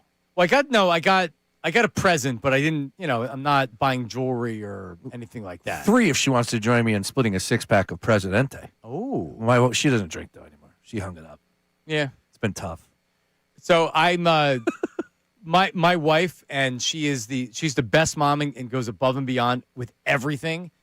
I don't want to say it's going to be Christmas, but she'll do a setup where the kids will come downstairs, and it's almost like it's a little mini Christmas. Oh, nice. Yeah, which means, yeah. Lots of love in the air. Yeah, which means that she did all of it by herself and I didn't do it. And I'm like, all right. Yep, you're going to hear that. I hear you, Yep. but just so you know, it wasn't like this when I was growing up where, the Valentine fairy. The build-up. Big stuff. The Anyway, build-up. she does a great job with it. So, yeah, but we got cards, and I took the girls out. And we got some, we got some stuff for mom. So, Do they have off today? Your kids? no, they have Valentine's parties today. They have off okay. Monday. Yeah, my kid is off today for some in-service, half a day yesterday and Monday. It's wildness. No, my daughter was off from nursery school today, so my mom had to come over and give us extra bonus help. There you go. But she was off nursery school today. I don't know why, and then they're all off on Monday. Love the bonus help. Actually, Monday is a company holiday. How Ray, about Ray, are we that? going to be working comp day Monday? That's right. It's a comp day Monday. All right. Yeah. Let's Love go. it. Love it. Does that mean you get bonus? Are you working I don't overtime? know. I'm in. Tag me in. All right. Let's go. There we go. I'll be here. Can't wait. Use that one for the shore later this summer. All right. Kyle Schwarber. He obviously is in camp. He was. Is this at the complex or at his locker? Kyle Schwarber at his locker being asked about Nick Castellanos being released. Here it is. I mean, I saw it. It is what it is, right? That I think the biggest thing that we all wish him the best, right? We've had a lot of really good memories here over the last 4 years, and he's had some really big moments with us, and we wish him the best moving forward, right? Like it is what it is, but hopefully, wherever he goes next, he's able to keep going out there, keep doing his thing, and keep having those big moments. So I guess he's being asked specifically about the beer incident, and that's what he's answering. Because really, it's less about the beer incident. It's more about all the other crap. Yeah. And I don't know if he was followed up about that. I'm sure he didn't say anything. Kyle's smart enough to know that doesn't do anything for him. That's last year's club, XYZ, keep it moving. Yeah. When he was asked about the distraction element of the whole thing, his entire response was basically, well, we played a good series against the Dodgers. Things didn't go our way, and look what we did. There's no reason. And that's really – Dombrowski's going to be asked about it, and he does have to go on the record, and he asked that. To me, it felt like a guy that was – would you agree that it felt like Dombrowski felt a certain way about Castellanos, and maybe he was hearing the negativity towards the Phillies, and he wanted to make sure that he went out there? Because he corrected the reporter that said that it was reported that Castellanos had a beer. And Dave's like, no, it wasn't reported. He admitted it. Like, he said so in that letter. And he let it be known, like, no, he said it. Right. It felt like Dave was maybe frustrated and was ready for this whole thing to end. I mean, if you made a $100 million investment and it went as well as the Castellanos one did, you'd probably be a little bit sour. Doesn't mean you have to go to the press with it, but I would imagine that he has his feelings about, man, if I had $20 more million this offseason to spend, that'd be pretty great. Well, he just, like, you could tell that they spent a lot of time on the Castellanos stuff. Yeah. He's happy that it's over with. even him saying, I can't believe none of you guys picked up on this. Yeah. Like, he looked the media in the face and was like, yeah, I was at the game. I saw all that chaos happening. I can't believe nobody saw anything. Well, that was surprising to me, too, as well, like with everything that happens. And people are in that little pit next to the dugout that normally picks up everything from a camera, photograph. Of course, the microphone did pick it up. But how is a player of Nick Castellanos' caliber getting held back by JT and Kyle Schwarber, and we did not get video of that? That's incredible to me. You know why? Because the guys on the beats, Matt Gelb talked about it in one of the cuts from his podcast, but they knew something happened. They just didn't know what happened. And this is not a criticism of the Phillies beat at all. The Phillies beat is much different than the Eagles beat, right? Like each of the respective teams in town, the Eagles, there's a lot more people on it, and they're competing against each other. Oh, yeah. Who's on the Phillies beat? Well, and who's traveling to Miami? Another very good point, because not all the people are down there, but also like they're not the competitiveness of it. Todd Zalecki ultimately works for Major League Baseball, and he covers the Phillies, and he's a reporter for MLB.com, et cetera, and he reports stuff. But is he going to be as aggressive in pursuing stories as a Matt Gelb? And I'll just say that like I wouldn't be if I was in his situation. I can just say that, right? Like. Jimmy Kempski's and Philly Voice is competing against Jeff McClain. Jeff McClain's competing against this reporter. This reporter's competing against that reporter. Tim McManus is.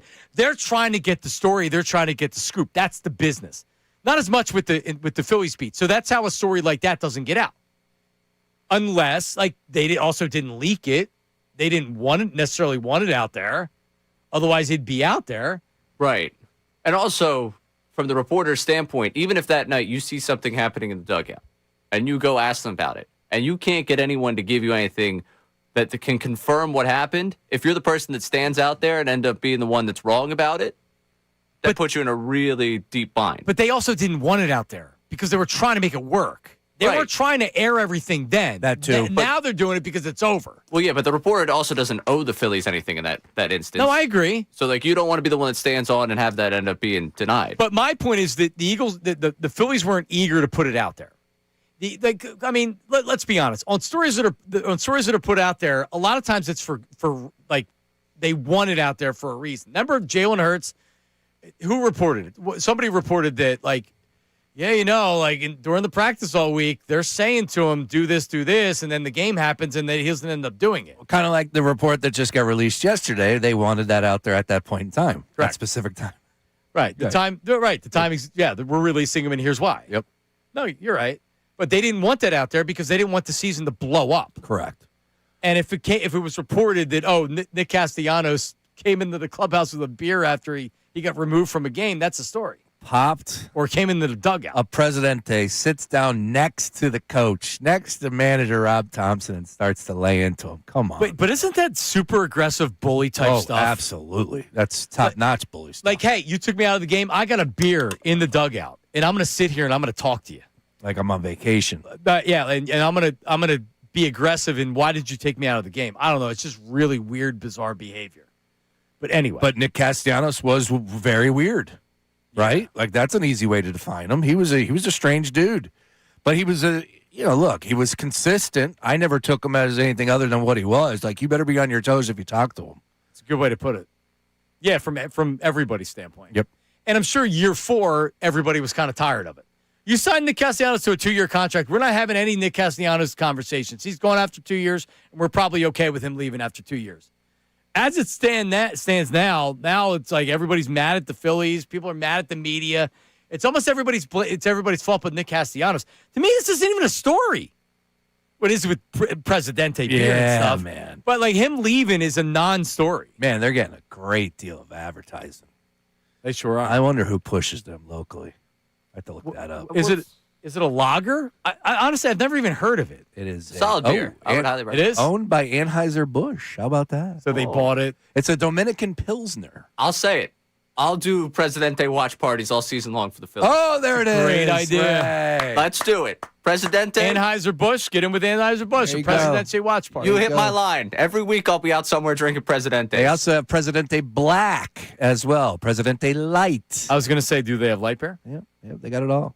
Listen, I'm a beer free agent. I'm just saying Miller Lite's been my beer of choice for many, many years, and I love it. Oh, But I'm not contractually signed by them anymore. I'm Team Ultra. Team Michelob Ultra. Let's go. All right. Ray's team, give me booze, because every story that involves alcohol, Ray knows it. He's True, involved in pretty it. much, yeah. This was really right in the wheelhouse here for the whole Castellanos drinking on the job type thing. This was right in my beat. This is right what I need to cover. All right, coming up, YouTube chat recap and what Sean is looking forward to this week. Oh, yeah. That's next. Middays with Marks. The Fanatics, Andrew Dick.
Yeah, so does great hair.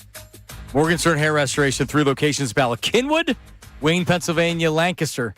Championship results, visit morgensternhair.com or call 610-831-HAIR. Is it Lancaster or Lancaster? Lancaster. Lancaster. It's not Lancaster. Not Lancaster. Is it Lancaster. Bethlehem or Bethlehem? Bethlehem. Bethlehem. Yeah.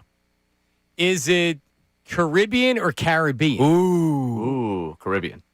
See, Billy Caribbean. Billy Ocean, who was from the Caribbean, I believe, said Caribbean Queen in the Caribbean song. Queen, baby. But I don't know. What a great song. Now we're sharing the same dreams. Yeah, baby. No more love on the run. Do-do-do-do-do.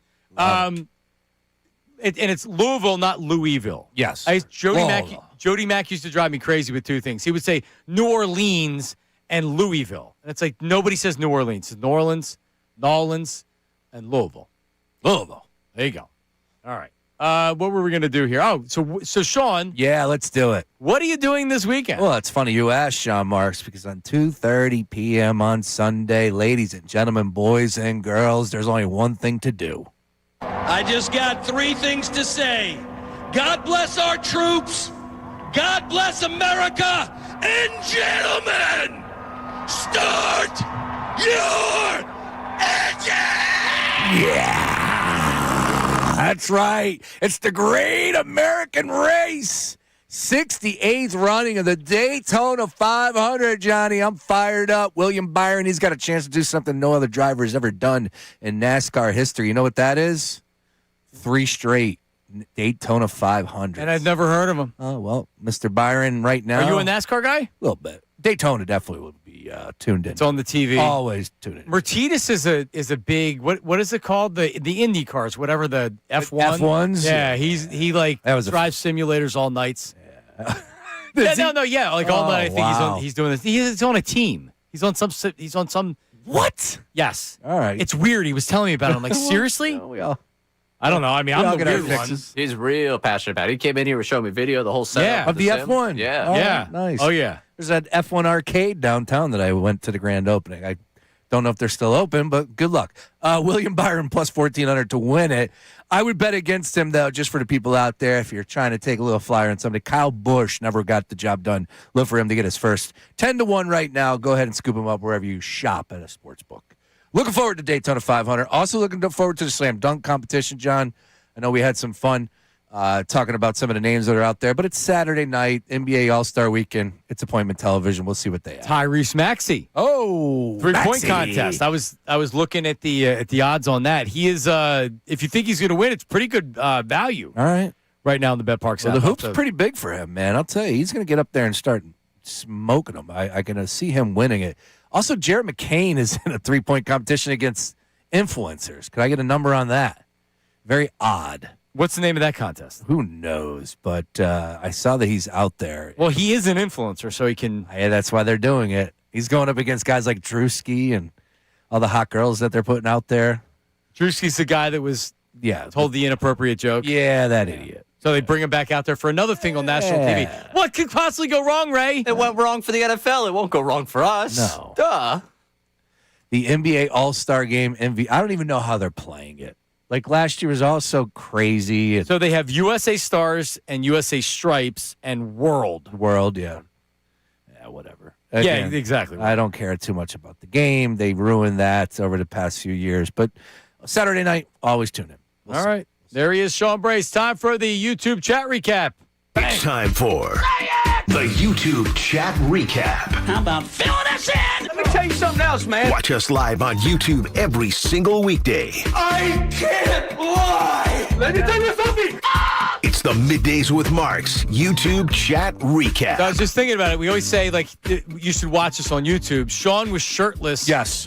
Doing push-ups that were below camera view, and Bill Colarulo walked past at the same time. Sean was ripping. Dutz doesn't put me on camera when I get my shirt off, man. He doesn't do it. You missed it again? I missed it again. He claims that he is helping the stream out by not putting me on. Yo, Dutz, I'm getting shirtless for a reason. Yeah, it's not for John and Ray over here. It's certainly not for us. We're trying to make this a TV production. Let's go. Yeah. I'm not going Bert Kreischer over here. I'm not going to rip my shirt off every other week. I'm not. No, it's only every other month. But I am going to get out there for the Horsham Hunks, and I'm trying to show what I got, right? Horsham Hunks. Horsham Hunks. Let's go. Yep. All right, start it. I was going to ask Ray why his hoodie was so big, but I don't think he can wear anything Trojan-related in any other size. JM from the YouTube chat. Hey, people, weird. Yeah, that was... I'm wearing the Roman sweatshirt today. Yeah, let me see it. Is it big? I mean, it looks... Yeah, I mean, most things... I'm not a Waist up. Yeah. I don't know. You don't wear oversized clothes. Is guess what I'm saying. You normally are form fitting. I'm from a generation where you wear things that are bigger. I tend to get like the large because I assume at some point with the way I don't work out, I'm going to put on a few pounds, and I'd rather it still fit and not have to redo my entire wardrobe because my metabolism slows down eventually. Well, it will. I figure once you wear something and you wash it and dry it 5 times, it shrinks. Yeah, it goes from being a desired size, and now it's too small. And I don't like too small, especially with hoodies. If it feels like that, like your crack's showing because it's too short, you hate that. You want to be able to maneuver without it. You feeling like you have to pull your sweatshirt down. I agree. So I tend to go more loose-fitting sweatshirts as well. What do you got? What do you got? Father Judge and Roman tonight? Yeah, that's right. I'll be there. Oh, you're going. Quarterfinal action. Yep. All right. And that's Palestra? No, that is at Holy Family tonight. Oh, okay. Yeah. Oh, that's awesome. Got a chance to 4 get out. games. Wow. I'll be at the final on Wednesday's Wednesday's the semis. You Okay, keep saying so final. I'm going to the semis then. Yeah, that's where you want to be at. Yeah, I'm going to semis on Wednesday. Chaos. Yeah. Yep. All right, what's next? Is Sean wearing his performing outfit for Double Visions? If Bayless from the YouTube chat. Nope. If Bayless was strong on the timeline, came up with some good graphics. Kid's pretty good. I don't know if he's a kid. Who knows what he is? We don't know. Is he a robot? And I don't want to know. Yeah. Honestly. No, Sean does have an idea. I know the idea, and I think it would work out very well. I think it will play very well as well. Yeah. All right, what's next? I should go buy a 6-pack of Presidente to feel the power. Mopar from the YouTube chat. Well, listen, the Miami incident, the Presidente predicament, whatever we're going to end up calling it, certainly, is there a world where this doesn't get out? I mean, did this really need to get out? Could they just I'm actually now circle back to the point, and I don't blame the Phillies. They just released him 2 months ago. We don't even know anything about this, and he's just gone. This was coming out regardless. Yeah. Yeah. I wonder what type of other beer they have inside that clubhouse. That's an interesting choice to have in there. That seems like a specific taste for somebody. Yeah, him. You better have his beer. Yeah. Mr. Marlin's way of saying. Ricky knows. We got inside information. Pop his mic. Oh, there he is. All right, Miami? Yeah. All the time in Miami, they would have every different kind of beer for different players. Really? Yeah, after the game, I would come out and I would have Miller Lights in my bucket. Yes. And different people would have Modelo's, Presidentes, you name it. That's how they were down there. I love it. Every time in Miami, you would have a bucket filled with whatever beer you want. Yep. Is that still happening, or did they? Probably not. Yeah, you wouldn't think. We were a little different back then. I know on flights they're not allowed to serve you alcohol anymore. Here was the thing. On flights, when I played, you could drink on the way out to somewhere. But if we were coming back home, you couldn't because you were driving. I thought Topper had some beers post game a few times, like in his back. He'd have the pitcher. Yeah. Well, he always has a bottle of wine if you notice in the back. Yeah. Good for him. All right. I heard you guys. They were on when it broke yesterday. So the day after feel to it. Well, now you get Schwarber, you get all the reaction. No, but you know how it is from doing a show that it breaks during the show, and you're just reacting on the air, and then you go home and you think about it, you read what people say, and you're like, all right. I literally heard Bill's smile. When it broke, I could hear him smiling cheek to cheek. That it happened on our show. Now we get to talk about it. I heard it. Yeah, cursing in the back.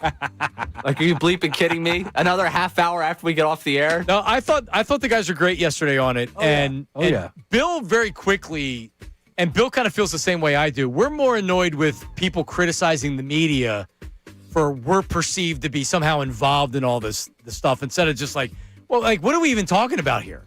Yeah. Seriously, like, what are we talking about? None of this should come as a surprise. He was getting released. I don't know why people are so angry. All right, give us some more there. I am sitting here dumbfounded that anyone is coming to Casty's defense when he habitually swung at low and outside pitches or botched pretty much every ball hit to him. Didn't we all agree he needed to be gone? Seems like recency bias. Mike in Camp Hill. Everybody hated him forever. They wanted him released. Yes, but like I said, but now he's the best. I don't know. No, it's not that. It's just, why do we got to kick a man on his way? No, no. Here's what it is. People are mad at the Phillies. So, and this is the text I got from friends today. Oh, well, they could have gotten the draft. They could have gotten a player or something, or they could have gotten $5 million taken off.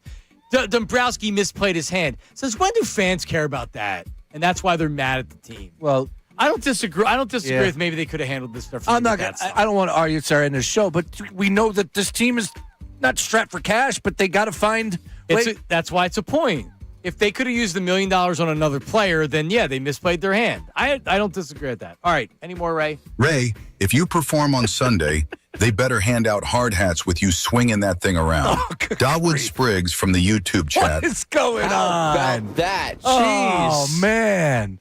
Every time I see one of these on the YouTube channel, like, there's no way it's going to pop up in the recap. Sean, when I started this show, we were playing Kevin Patullo's press conference. Now look at what we're doing. We've come a long way, man. Long way. By the way, real fast. Yeah. I wore the shirt today. It's a Flannel Friday. Flannel Friday. I had dinner with Cordell Stewart and Andrew Bach, my buddy that used to work for TuneIn. I told the story one other time on the show. And Pat Gallen. Like slash Cordell Stewart? At the Super Bowl. Okay. In Minnesota. How the hell are you eating with Cordell Stewart? Because he was working for TuneIn, and Andrew Bach was an executive with TuneIn, so he was like his super producer. And Pat knows Andrew as well. And I sat next to Cordell in a booth, and he was gripping up the shirt, and he was feeling it with his fingers, and he was like, I really like that shirt. Come on. And I'm like, yeah, I got it on the Bloomingdale's app. So then he was on the Bloomingdale's app looking for similar clothes. Yes. Shout out Cordell Stewart. Hell of a heave. Hail Mary. Yeah, he loved the shirt. Coming up next, Unfiltered with a guy, Ricky and Bill. And make sure you catch me tomorrow, 1 to 4. You're on 1 to 4 tomorrow? Yes, sir. Yes, sir. See you.